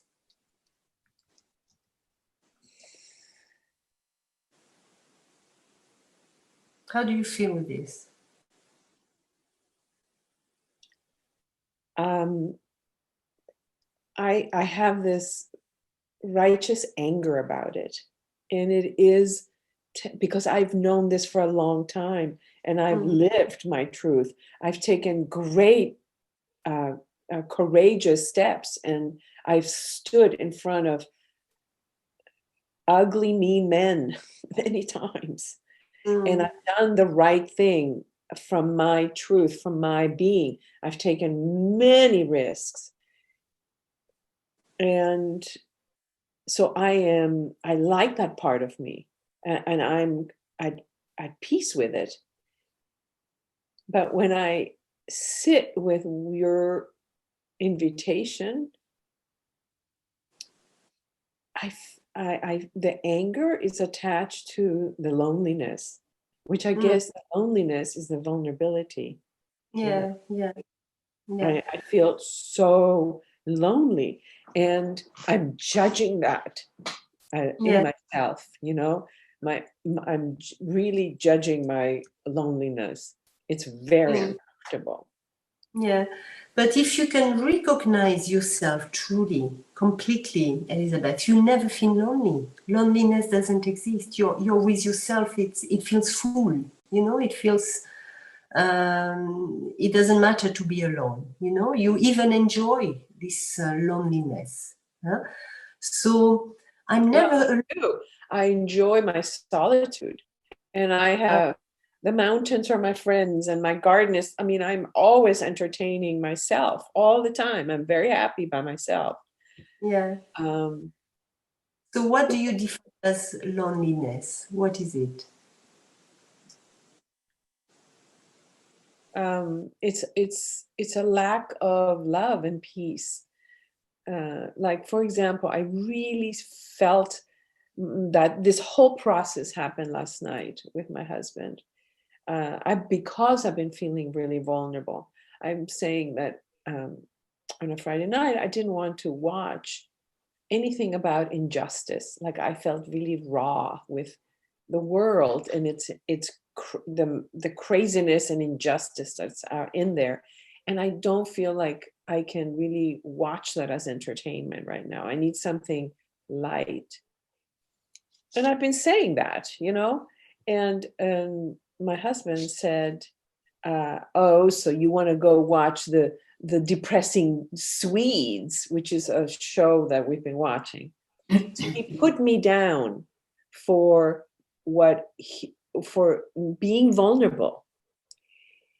And in that instant, I recognized that I was open with him about my vulnerability, and that he rejected my vulnerability, but also rejected his own.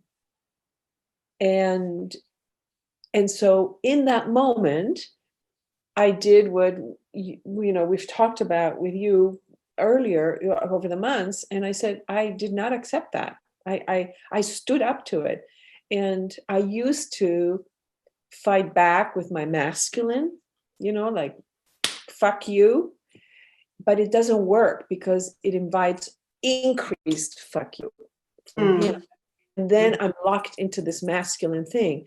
So I still felt incredibly vulnerable, very lonely in that moment because it was a disconnect. And I said, I stood up and I left. I said, I will not engage in your put downs and your attempt at fighting right now. I told you what I feel. I don't need to watch anything with you right now. And I walked away.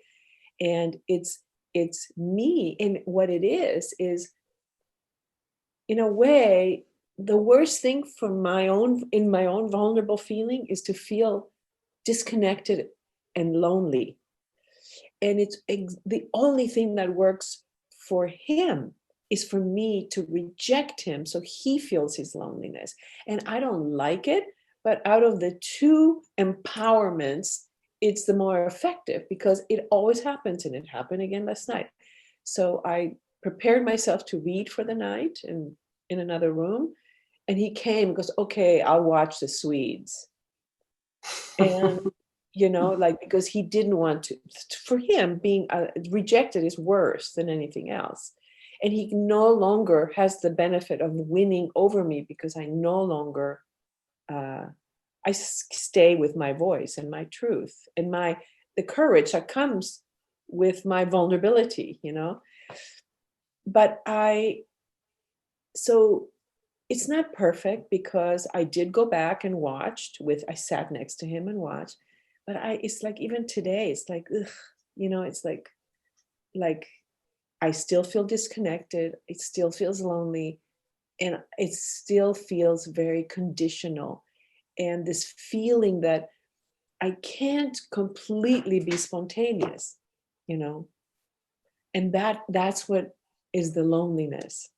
And it's also it's like I need to be looking at this vulnerability in me right now because I have 2 adult sons, and one of them, he and I just got married. He's expecting a child, and he and I are like this. His masculine is attacking me, like I can't say anything right, and I'm not engaging with him. But it feels so like a broken bond. And that's the sadness. And I guess when I say all this to you, I realize that sadness is my vulnerability, sadness that the world is so bifurcated, so against each other. I have deep, deep, deep sadness about it. And it's being played out in my life, in my personal family life. And I'm just longing for just sweetness and kindness. It's like that simple, really. Yeah. And I can't take too much of that. Yeah, I'm misunderstood, huh? The deep misunderstanding. Huh? And personally, in my own personal life, misunderstood, but also the guardedness that is required in the political climate. the godness is respect, no? It's same as respect. What's that? The word you used means respect. Is it the same as respect? The word you used? What word did I use? I used I don't remember what word I used. Guarded. You used the word guarded. Guarded. Yeah. Thank you. Uh-huh. Guarded is protected. I feel very much protected. And when I feel that's the opposite of being open, It's the opposite of being innocent and curious and positive. I don't feel very positive. So these are all the wounds, Elizabeth. These are all you see them, you express them, It comes from misunderstanding. I'm misunderstood, and therefore it creates a wall in you. I'm hurt, and I cannot. Am I overprotecting, and I feel sad, and etc. etc. And you need to really accept to feel this way. I accept to feel low also. Not always superwoman, but also the low side. The low side. And this is the openness to the feminine vulnerability, where you don't feel strong sometimes. You feel vulnerable, you feel sad, and you feel these emotions are not so nice to feel. Yeah. And it's okay not to feel good. I don't feel good. So open to I don't feel good. And as a yeah, that's simply the healing for you. I don't feel good. To an openness to feeling not good. And I love myself, which will support the non-feeling good. And if you love yourself at one point, whether people like you, understand you or not, there will be that strength, where you can quickly forget and keep the openness. So I don't feel good and I love myself. That you can practice at home and see how you feel with that. Yeah. And there is fear in that when I contemplate that. I have fear. And it just occurred to me that fear, it could be my ego. And what, when you contemplate that, what is your fear?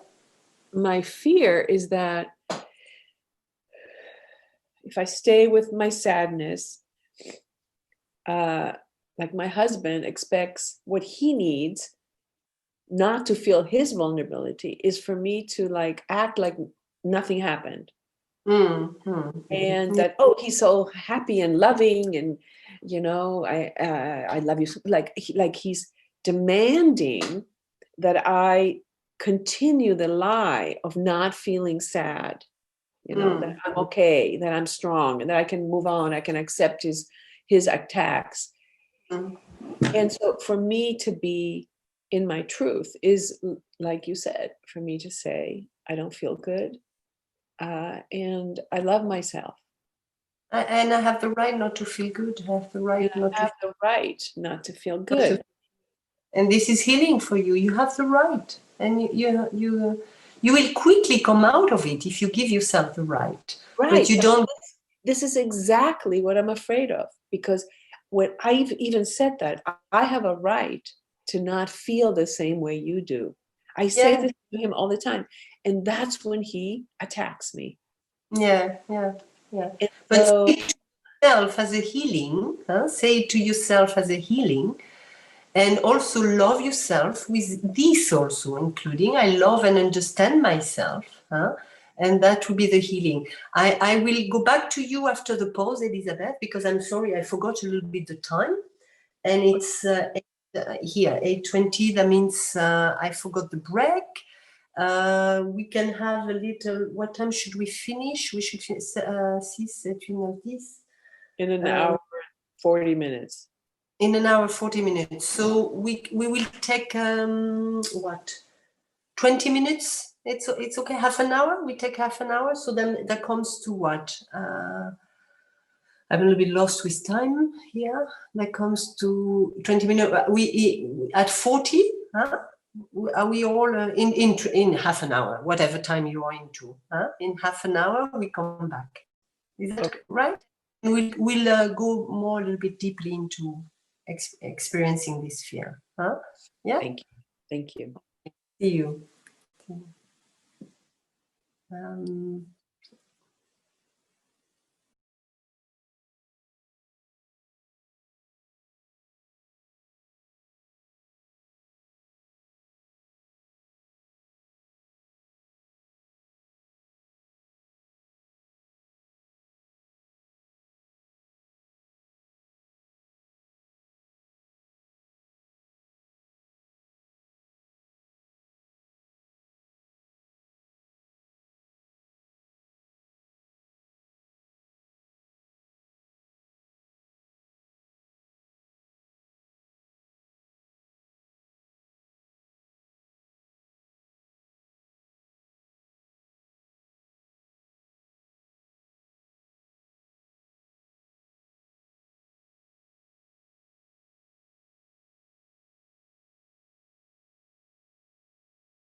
Tilichu, Yes, Mila?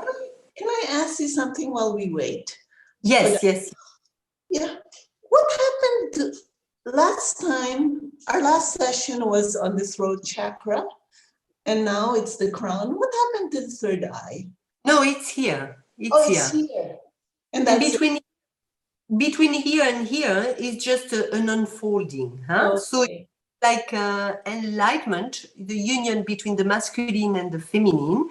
And from there is self-realization. So it's like a little tree here, a little fountain. Yeah. Whether it manifests as an experience or not, doesn't matter. Huh? And What- Tilichu, I've joined you from the first chakra all the way. So when will this happen to me? What did I just said? Whether it happens as an experience or not does not matter. Huh? What matters is the emptiness you realize within. Huh? That's test. You can know this test. Huh? You can test yourself. This matters. Then the rest is destiny. You know, the rest you're not in control of it. It happens or not.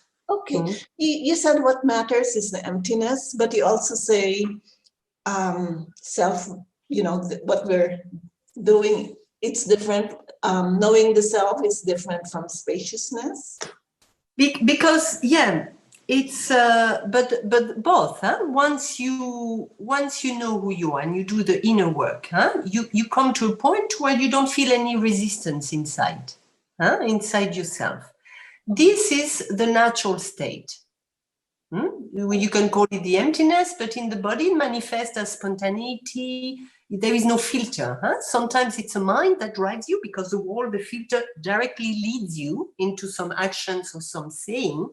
But when these filters are no longer active in you, it's the natural state, huh? The natural self, the self directly leading you. So the purpose of all these exercises is to realize that. And the experience of alignment just happens now, but before there was a natural state, and after there is a natural state. So what truly matters is not the experience as such, which if it's written that you will experience it, you will experience it. If it's not written, it doesn't matter. What matters is that you're rooted in this natural state. Huh? Is that you let this emptiness lead you. This emptiness, you surrender to what you feel and you trust that who you are. Through this exercise, through knowing yourself, through accepting the little self, and through knowing the big self, you come to feeling whole, and being open to what is, and eventually there is no resistance inside, and you fully realize, which is the crown chakra, the openness to all areas of the universe, which is the openness to the tree of life. So from here to here, but from deep down the first chakra to here, is a fountain of openness. Huh?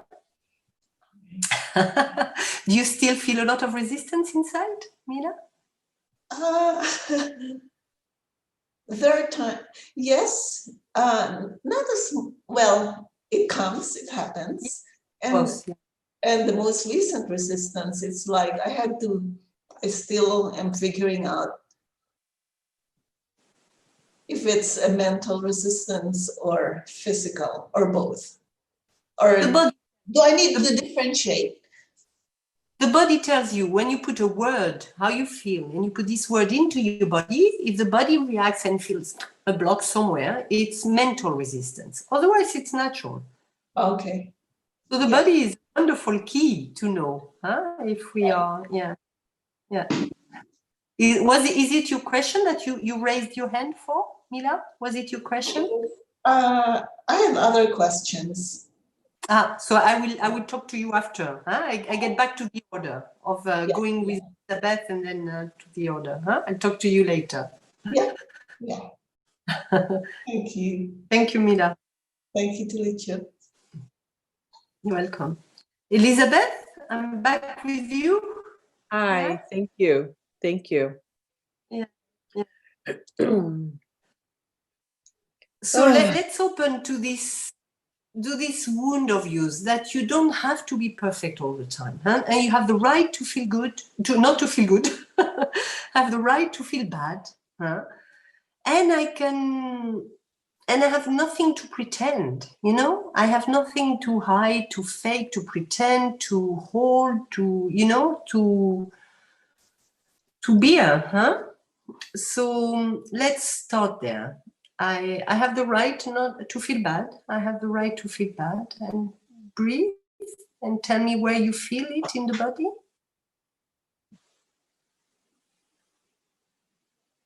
Well, my body hurts. I've had a lot of physical pain. And so when you ask me that question, it's here and in my hip. And I've had a lot of like contraction. And I think of it as resistance, you know? So open to that. Have the right to feel bad, and just take your time.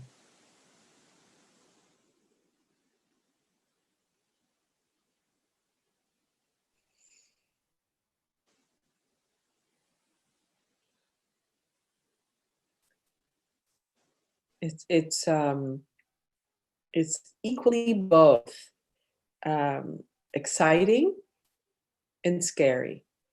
So I'm scared. Just open to I am scared.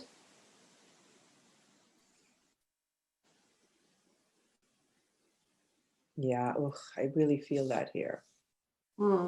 Take your time. Take your time. Go through it with your breathing.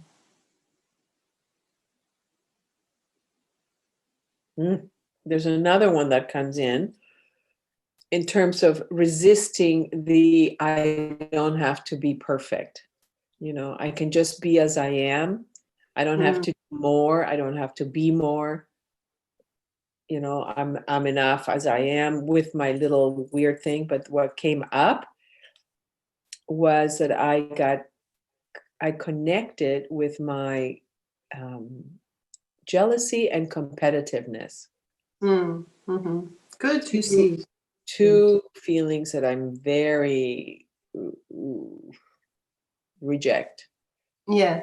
So this is a pressure you put on yourself, huh? Because you want to appear better, and then you compete and you feel jealous, you compare.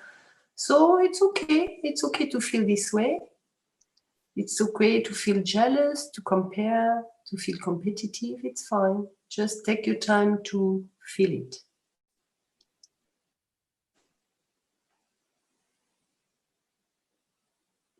And it has this quality, you know, like we started talking about feeling lonely. But lonely is a very, it's a feeling in my body of separation, of like nothing, like I don't belong anywhere. And like the way to connect is with competition, and they have something that I would want. And showing your superiority, huh, in a way. Yeah. Right. It's like, okay. Well, what it isn't superiority for me. What it is my worthiness. My worthiness to be included. You know, like, look, I have all this. I can give you all this. You know, it's that. It's not like I don't really, because being superior, feeling superior is very lonely. It's not really how I feel. I feel like, look, you know, I get to be here too, you know. Good. You see your pattern, Elizabeth, and you're open to, I don't accept myself. Open to that. I don't accept myself.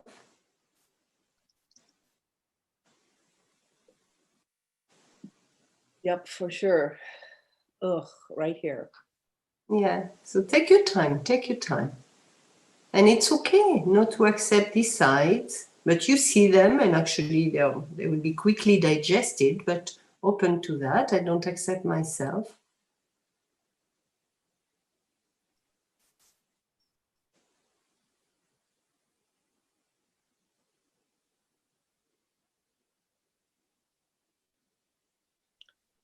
So if I stay with that, what eases up is, oh, it's not so important that I belong. Yeah, yeah. And It's too much work, you know. It's like I don't want to work so hard. yeah, and it's fine. And I belong. I love myself. Just love yourself. Breathe with it. I love myself. Where is the resistance? As I am. I love myself as I am. Just as I am.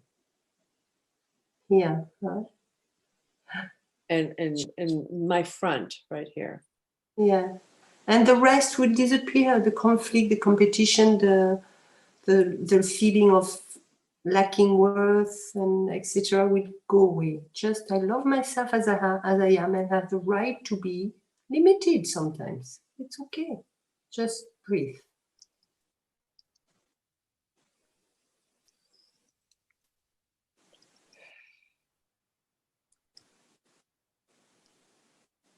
I have the right to be small and to still love myself.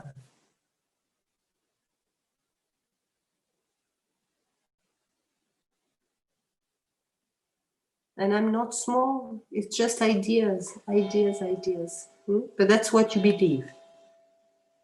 That's what you believe. No, like I have a right not to know, you know.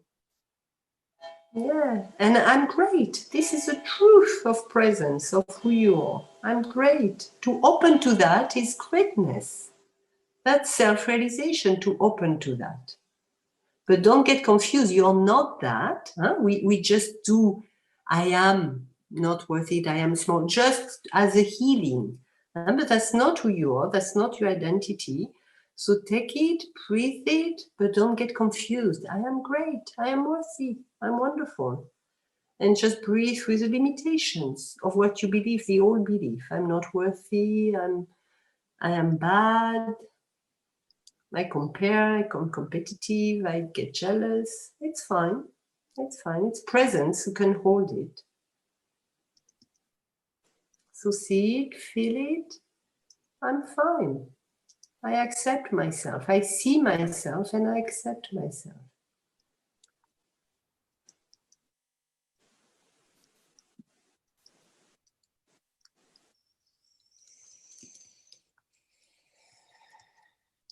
And I have the right not to feel good. So no pressure at all, Elizabeth. Right. Get out of this pressure. When it is there, accept it, but see the futility of it.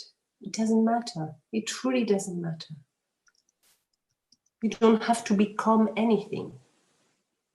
You don't have to change. I'm just fine as I am. Just perfect as I am. Really believe it. Really believe it. I think I really need to meditate on that. Yeah, and take your time to feel the resistance in your body and to make it a room within yourself. I'm just perfect as I am. I don't need to prove anything. I don't need to be accepted by others. I'm just perfect as I am.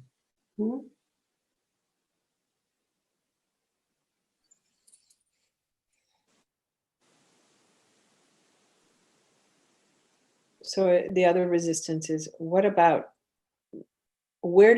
I say when the mentalization that comes up is judging the other people? It's okay. Presence opens to your thoughts, your feelings, your emotions as they are. It's okay to have judgment. Huh? But you don't judge judgment. You stop judging judgment. Huh? That's who you are. There is no judgment, even of judgment. Within. It's always beyond any experience. Huh? So it's all okay. Say yes, yes, yes. I know who I am. It's okay. My ego is okay. My ego is okay. I have the right to feel down. I have the right to feel not worthy. I have the right to compare, to compete, to feel not worthy or to want to prove. All of that I see. And that's my beauty. That's my beauty. That's truly my beauty. And that's my greatness and my freedom. You see it? I do. It's Yeah. so much more expansive. Yeah, and be and accept yourself as you are here and now. With your husband, when you don't feel like playing happy, don't play happy. And accept yourself like this. Mm. Yeah, that's a way to happiness. To true happiness, but no pressure. No pressure. Yeah. Thank you. You're welcome. That's such a good memory. That's such a good reminder. Yeah. What is here and now, who knows that? And there is both your freedom and the openness to the limitations. What is here and now, who knows that? Presence and the small self. Okay, both. Well, yeah. Thank you. You're welcome. Thank you. So I will go to Samantha. Samantha, hi. Hello. Hello. I love that Mila, in a way, asked part of my question already. I'm curious if you could speak to the unfolding between the 6th and the 7th chakras, the post Big Bang kind of unfolding towards self-realization. And also potential hazards or traps along the way.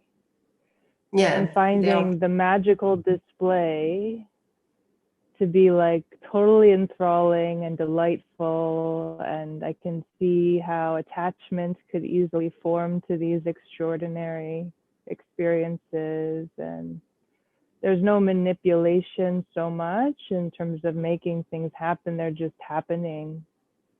Yeah. And it's, it's fantastic. Yeah, I think I asked the question. Yeah. This place is a place of magic also. That's your connection to the universe. Yeah. So that's where there can be a lot of, especially at the beginning, when there's been the thirst for it, this fire for it. This fire for it can lead to having that fire inside to really get answers, really get this connection to the universe through this center, this openness, and this, once you know yourself, you can be into this field of interconnection, which is a field of synchronicity, of magic, of a lot of signs, of a lot of things that can happen. Yeah. And can be disturbing a little bit, disturbing. And when this happens, when it's the time for that, the mind wants to hold on to that. Wow, I was looking for it, it's magical, and I am magical, and I realized it, and da. So this is the trap, obviously. Yeah. And we all fall into it to some more or less extent. So either we need to prove it, the spiritual ego is there. Here is a spiritual ego, which can be very subtle because it's a wonderful ego. It's a divine ego. So this divine ego is hard to catch and to see even because it looks divine. But don't forget who you are. Not divine? No. No. It's the expression of this rise of energy. But even that, don't forget who you are. And that's the beauty of truly understanding and recognizing the quality of nothingness and presence. Whether you are very high into this magic and openness or feeling low, I'm here. Not caught by beautiful experiences, not caught by what Elizabeth experienced, feeling bad. I have the right to feeling bad. I have the right to feeling divine and extraordinary, but I'm no longer caught by high and low. And that's freedom. That's truly self-realization, where you reach wisdom. The sage has this place where high and low doesn't matter anymore.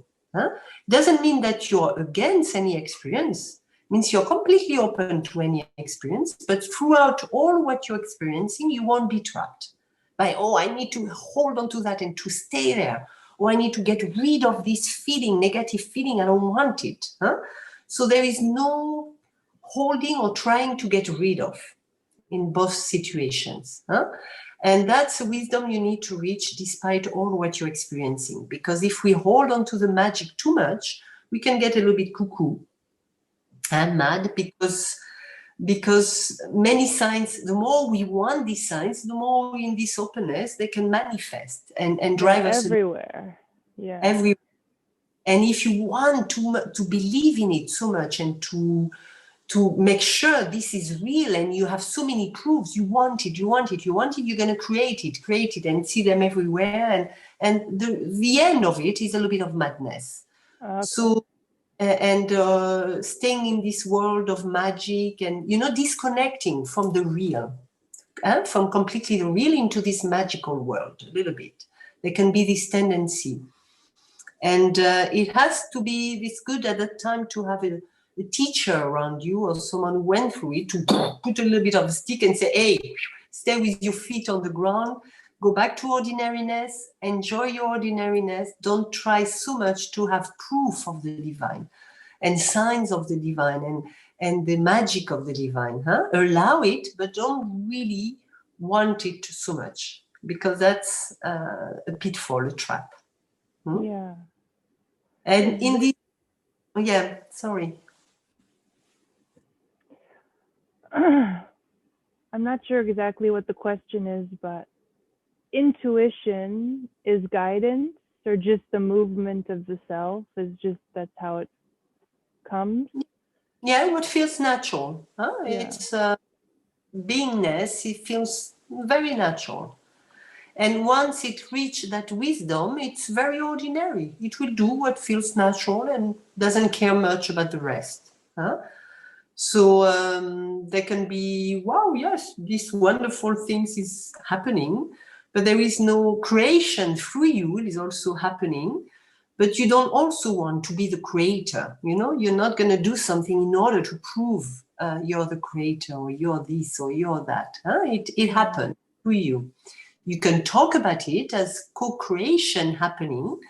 When you reach that emptiness, anything that comes out has a creative impact, not only in your little life, but as a whole, in the whole, because there is no separation anymore, no barrier, no filter between you, your body, and existence and the universe.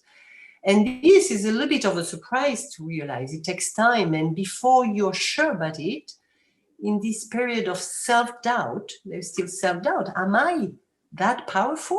It's a little bit strange. In this period of self-doubt, there is still the spiritual ego involved, which wants to be creator, which wants a little bit the proof of either the savior or this or that. We have the myth of the savior inside us, the archetype of the savior. So from here to here, it manifests. That's where the savior. The doubt is gone. Yeah. The doubt is gone. But there's still, I guess, a desire for guidance or something. Yeah. This desire for guidance can manifest as a will for creation, for manifesting that power. Because it's still not completely, you're not completely sure about it. You're not completely at peace with it. Right. So the ordinariness is not completely welcome. And to welcome that ordinariness will put everything in balance, and the power of creation still manifests, but without any wish for creation. It's a power of love that has no intention, no will for it, except the intention of your heart. And this is a power of creation, the connection to the universe, but not through the mind. And at one stage, there is a little bit of a mind trip with it. Yeah. Yeah. Ordinariness. Yeah, is a key to this stage. That's but the key. You need also to explore, to be sure, through all this passage, we can only learn from a little bit of personal exploration.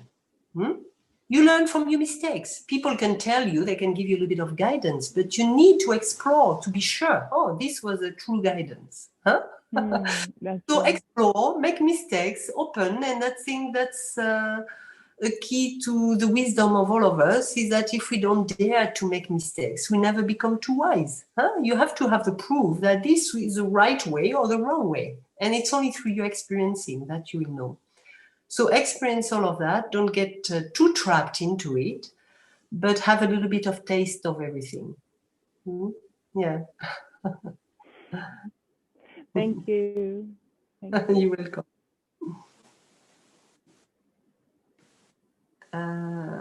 The next is Mila. Back to you, Mila.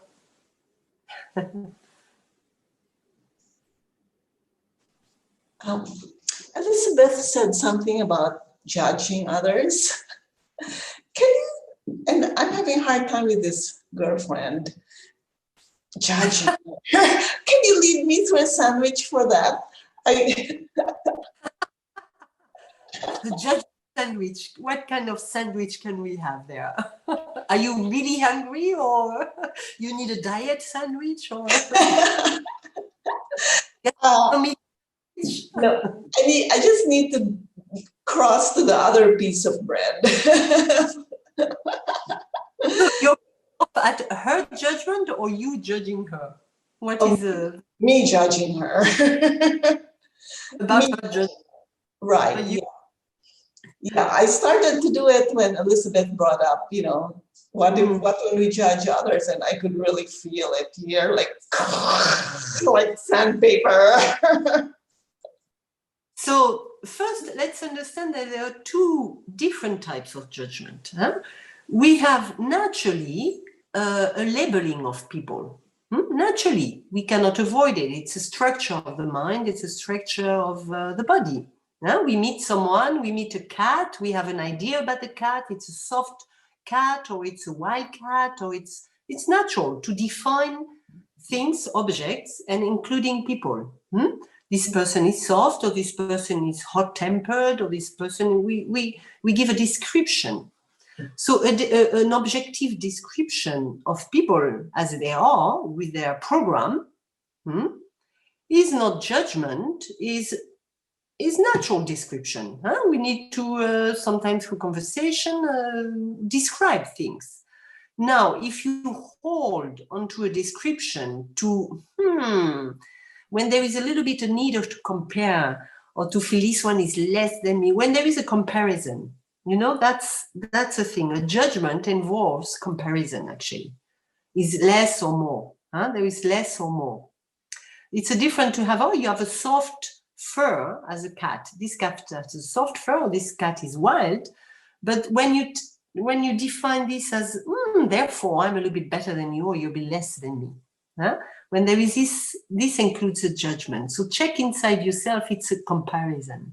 If it comes from a need to compare and to feel superior or inferior.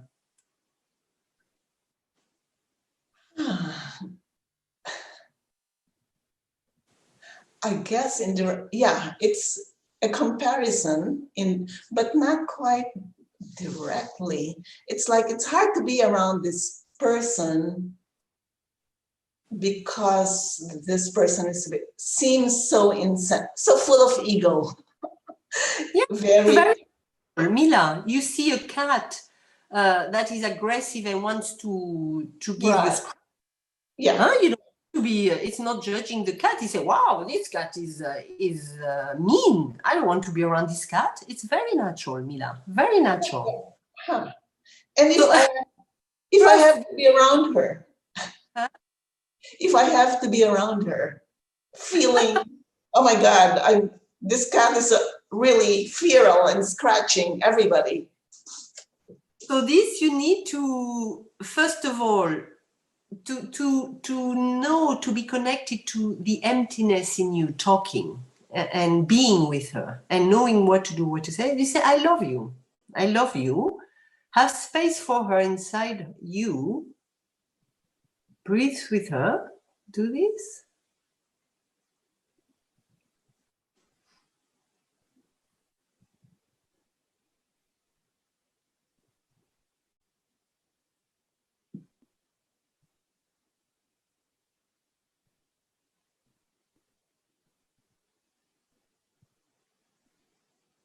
Is there space for her?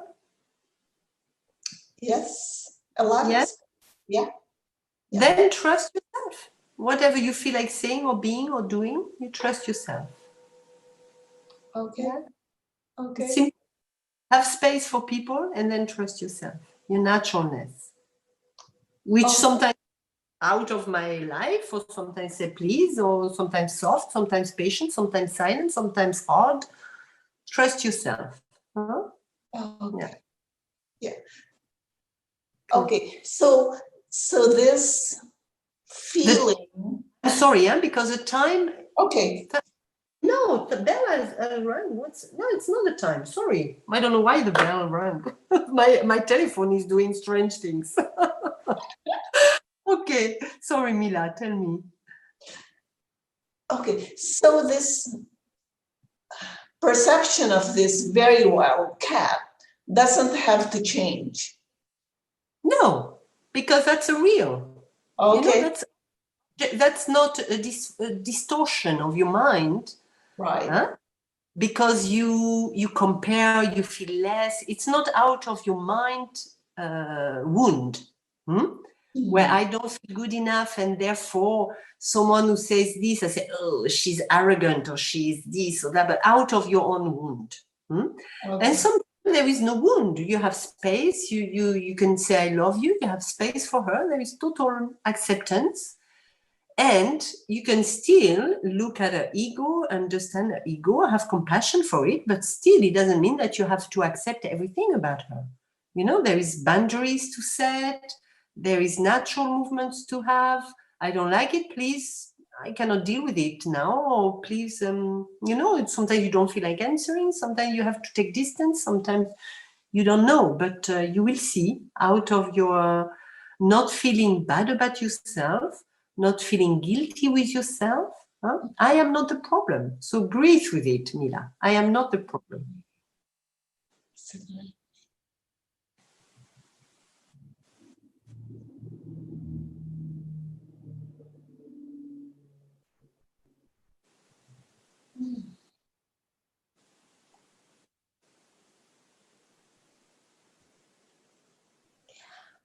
Oh, that feels good and deep. Takes me to a deeper part of me that Yeah.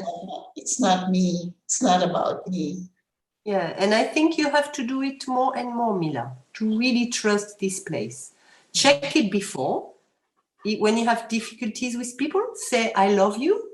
Breathe with it. If you have space, really trust I am not the problem. So keep that in your awareness. Mm-hmm. Mm-hmm. Yeah, thank you. This is so helpful. Good. Thank You're you. welcome. So I think it's Lynn. Lynn? Hello.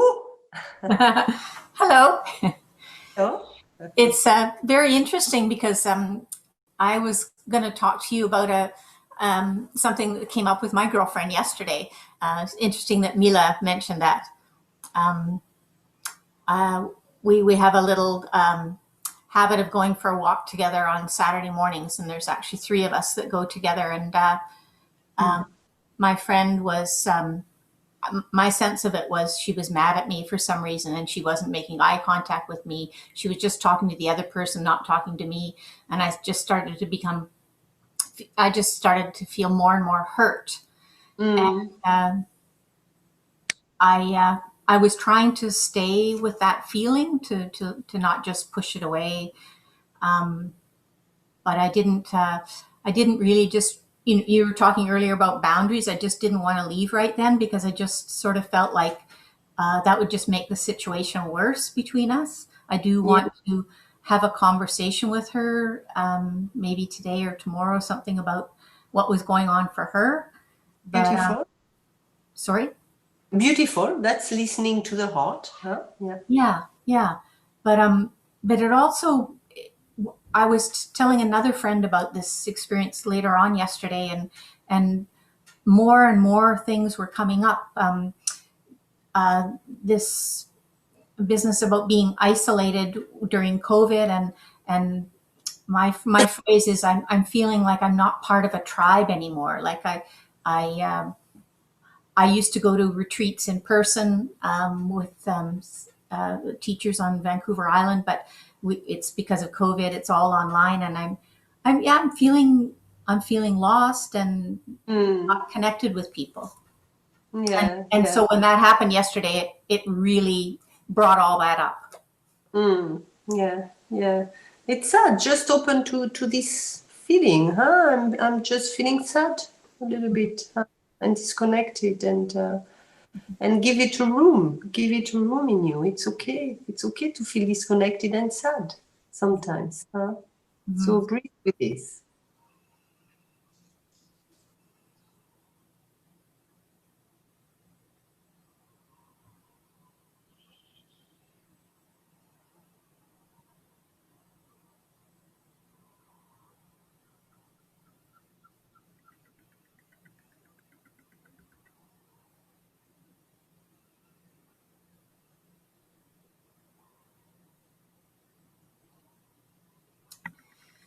When I breathe with feeling disconnected, tears come to my eyes, and the other word that's coming up for me is loss. Yeah, loss of. Well, I've had a couple of family members pass and things like that, right? So, yeah, that's. Lost or alone? I'm alone. I'm alone. Yeah. It's okay to feel alone. Deep down, you're not, huh? I'm never alone. Breathe with this. Like, believe that. I love myself. Breathe with this. Do you resist this? I love myself. Yeah, there's some resistance there. Yeah. Yeah. So that's your key to feeling okay through this time. I totally love myself. Breathe.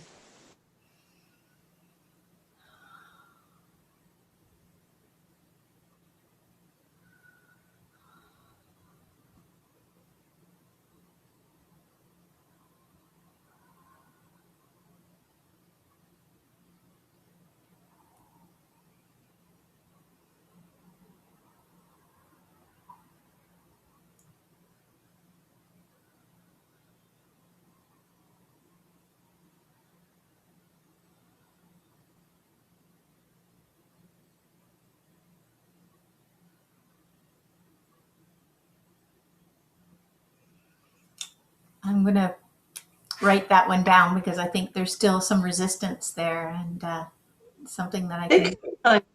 Take your time, Lynn. I totally love myself. I forgive myself.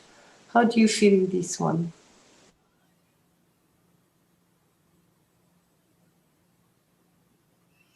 Oh yeah, there's quite a bit of resistance with that one. Okay.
Yeah, there's a lot there with that one.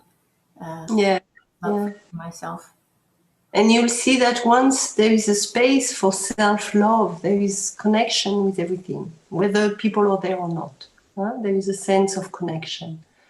So it's all about self-love, deep down. It's all about self-love. So you just continue at home to work on that. I completely love myself. I'm completely at peace with myself. I am happy. Mhm. And you feel the resistance, you go through them. And I forgive myself. And connection is there. The feeling of connection is there. Yeah. Because that's our door to others and to the universe. Self-love, self-acceptance. Doesn't mean you have to feel this amazing love for yourself. That's not what I mean. But that means accepting also not to accept yourself. That's self-love. There is no issue with the fact that I don't love myself. I am feeling bad. I am feeling this. I feel jealous. I feel this. I feel that. So to be able to embrace that and not to have any issue with that is self-love. It's not conditional to feeling great, to feeling loved, to feeling superb. So really understand that. And the space you will find inside you for I lack self-acceptance, I'm limited or whatever, I feel bad, like for Elizabeth. The space you'll have for feeling bad, feeling lonely, feeling, and having that open space, embracing clarity for all of that, is your connection to never feeling lonely or disconnected. And even if you're lonely and it appears as if you're disconnected and alone, it won't trouble you at all because you find the universe inside. Mhm. Thank you. I am the universe. How does it feel? I am the universe.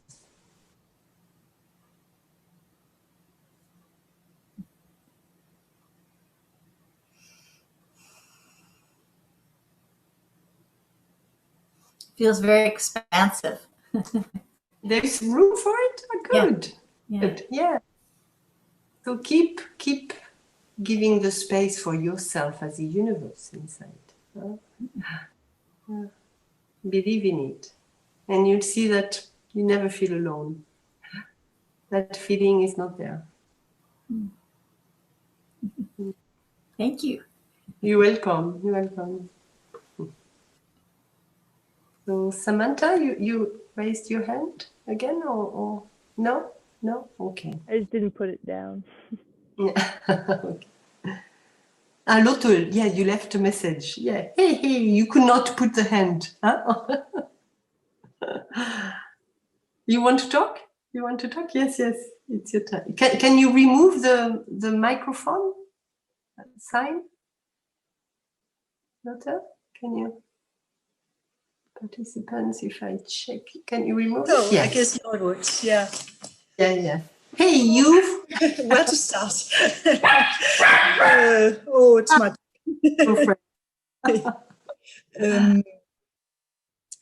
Well, I guess when I have realized that being with more masculine energy, when I meet it out there, it seems like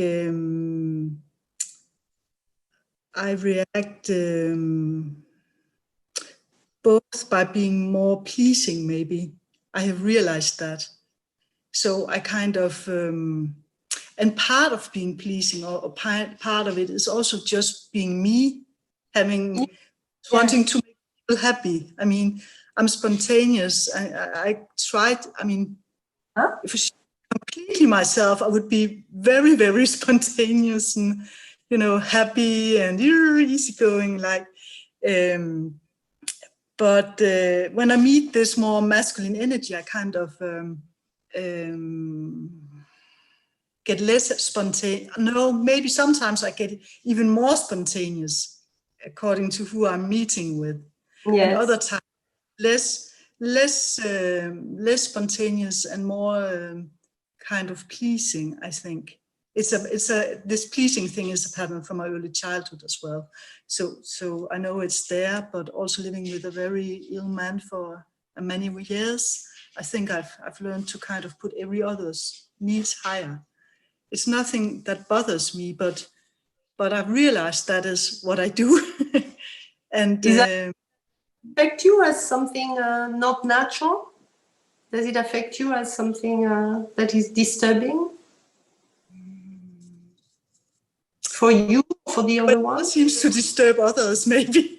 It disturbs others. Yeah, yeah. It disturbs me when I get clumsy as well sometimes. So when I get clumsy and things are just falling around me, and it feels a little disturbing. But I mean the more spontaneous side of myself, and it feels more natural, like being in the now, not thinking too much. And I know I have to maybe control it a little bit because I get too much for people, especially the masculine sides of things. Problem when you're too spontaneous. It's also a problem for society when it's not at that level of spontaneity. You cannot bear it. Huh? No. This is an issue that once you reach spontaneity and the child in you is very much there and happy and can give to others and can forget about yourself and just be there for others and communicate your love and your caring and this and that and this and that, it's also not very much accepted because people have their issues and they don't like that energy, which is just pure love, like a puppy, like a puppy who's just happy. Want to hug and and would be happy, and you don't like me very much, but it doesn't matter. I still love you. Exactly. Yeah. Beautiful. It's very. But sometimes, unfortunately, we have to understand that society doesn't like it too much. Mm-hmm. Society is not ready for this love. It's not your fault. But society, in a lot of people, because they still have issues loving themselves, cannot accept someone who's like a doggy, just pure love. So the doggy comes back with a love. I have so much love to give and no one wants it. It's so sad. Who is this doggy? Not even my real dog. Even your dog is like. I reached love and everything, and still it's not pleasing. So, where we need to learn a little bit of wisdom. That's where, through our experiencing, we come a little bit to the middle point, which is adaptation to society. Sometimes we feel, and that's where you need to trust your heart. Sometimes we feel that, oh, wow, I have no problem there. I'm so happy, but I feel I'm not accepted the way I am. It's not my problem. So like in the case of midlife, we can really believe it's not my problem. But people cannot deal with me right now, deal with this energy. They have their issues. They think it's fake even because they cannot be in contact with that. So they don't believe it can be true. They cannot believe it can be true. So they will actually even be mean to you. Some people can even be mean to you and put on you a lot of their mind because they don't have access to this spontaneity, joy, and bubbling love. So wisdom, experience is teaching. Well, I need a little bit to put it down, a little bit to, just not compromise, but, I feel here, I'm not so welcome, and it's okay. These people, they have the right not to like me. I give the right to others not to like me, and that's fine. And either I leave this place or I put a bemol in my behavior, in my happiness, because I cannot cope with it. No. Or in some cases, I just say, hey, please, can I be it depends. There is no prefabricated solution, but trust yourself and your wisdom, Lotte, to know that first they have the right not to like you. So give the right to others not to like you. Can you have space for that? I give the right to people not to like me.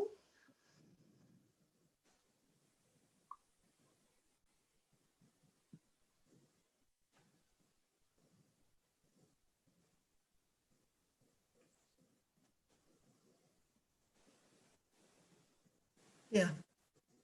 Yeah, there is space. And I am not the problem, also, Lotte. I am not the problem. Believe this one.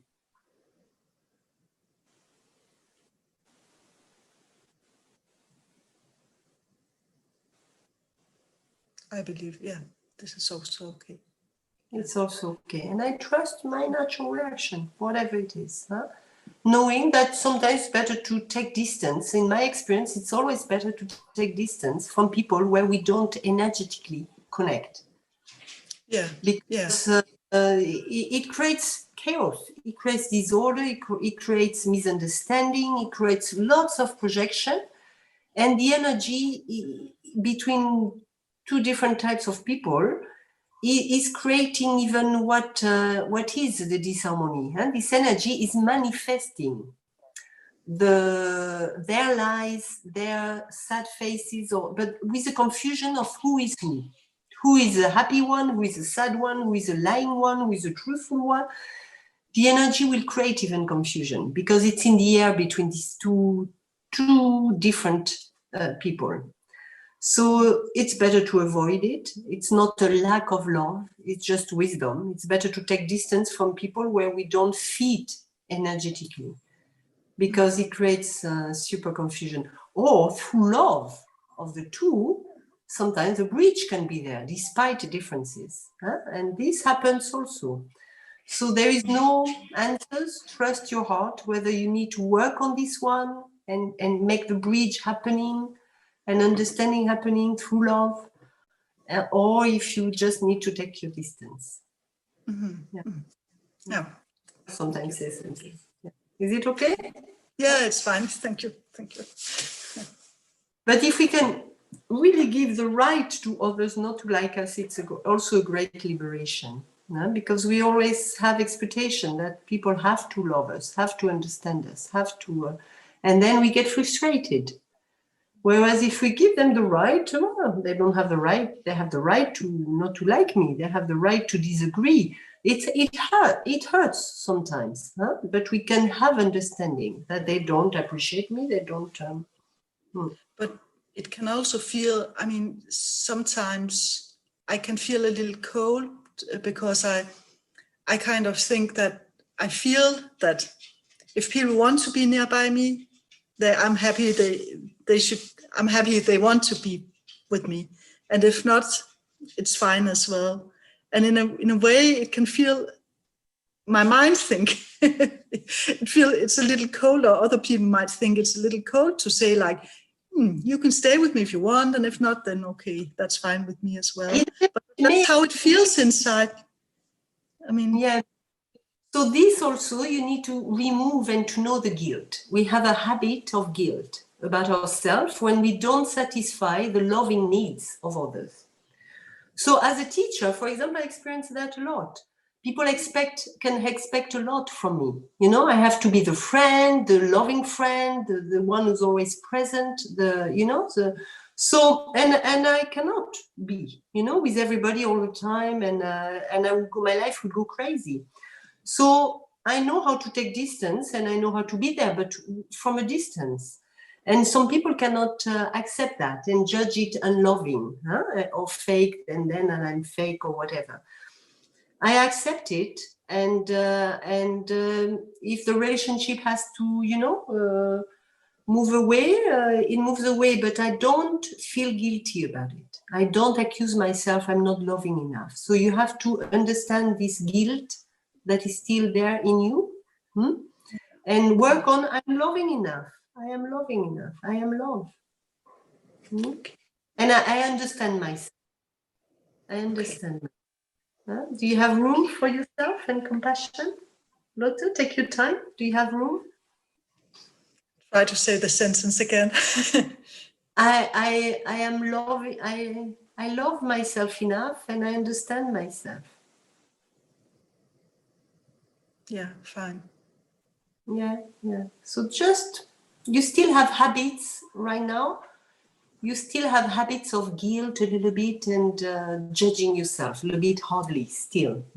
Yeah. But it's just on the surface. So these habits, this tendency will still appear, and life will still test you with this. But unless you will doubt yourself, and that's beautiful. You You can keep being natural and know what to do very clearly. Yeah? Thank you. Trust yourself. Huh? Trust Yeah. really Yeah. yourself. Yeah.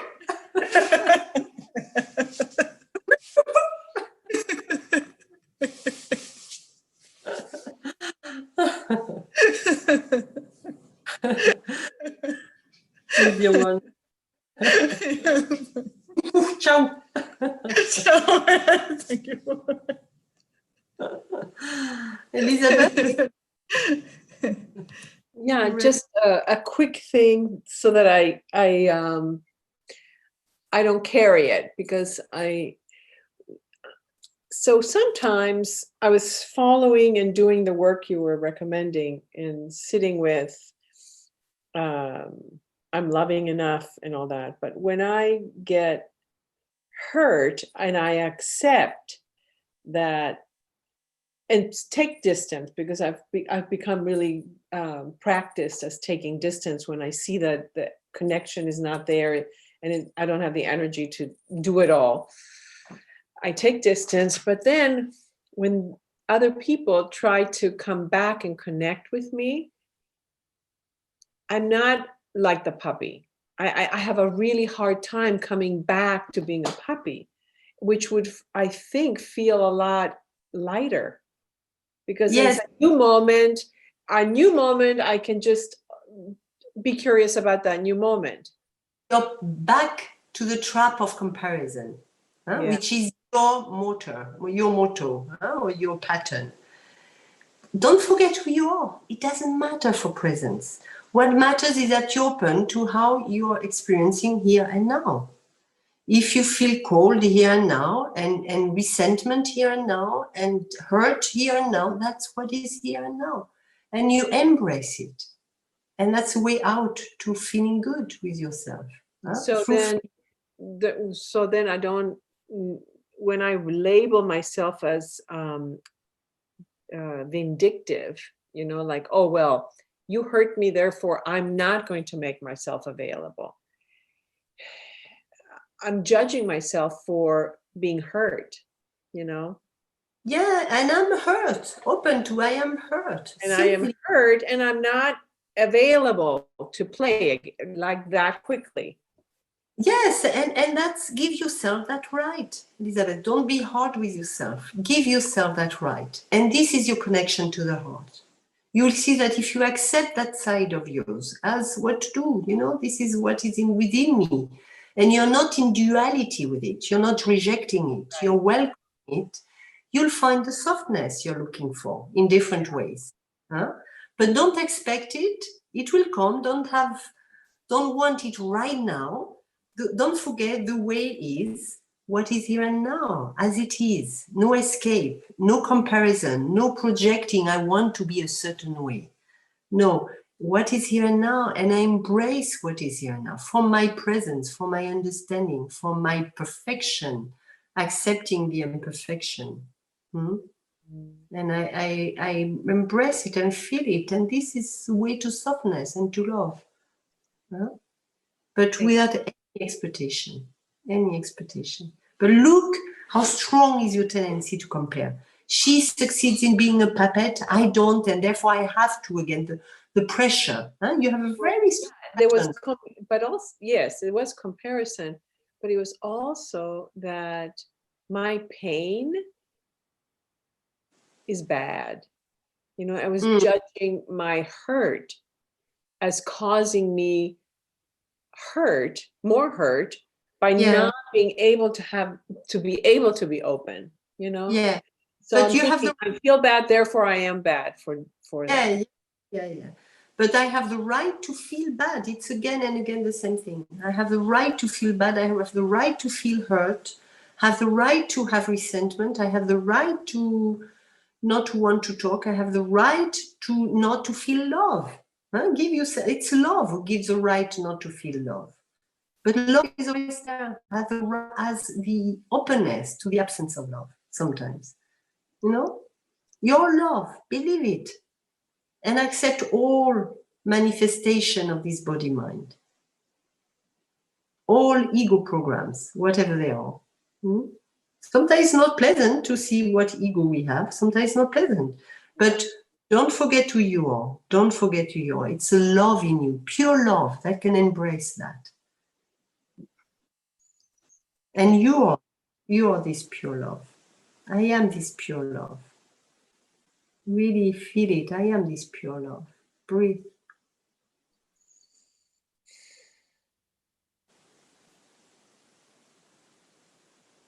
I know that. Yeah. I am this pure joy. Feel it. Breathe. I know that underneath all those other unpleasant feelings, there is that underneath it. I know that. This one you can open to, but you don't want to, and that's a masculine in you. You don't want to get in touch with the less pleasant side, which is the feminine openness that leads. Yeah. So just an understanding, and you'll come to meet yourself, really meet yourself. And that's realization, to meet the real, what is really here and now. Thank you. You're welcome. Habits are strong. We keep having habits. Some habits are nearly unmovable, but that's okay. What to do? We just need to have lots of compassion with ourselves, lots of understanding. It's what it is. Eventually they go. And if they don't go, they don't go. But you have understanding with yourself, and that's peace with yourself. That's peace with yourself.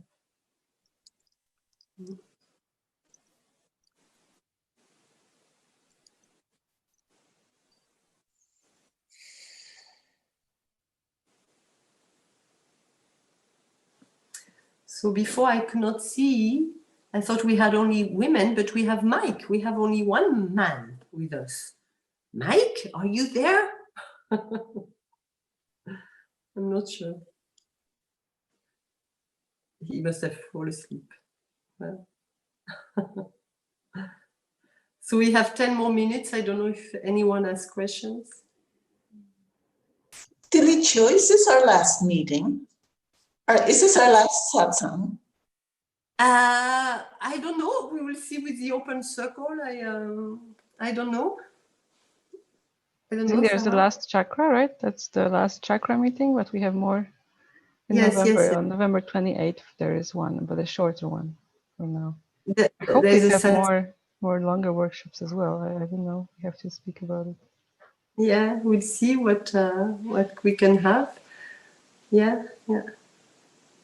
So there will be meetings. We'll see what there will be.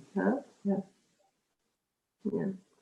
I like the version of Open Satsang where people can come with their issue in the present moment. Issues come and they can be addressed. Yeah.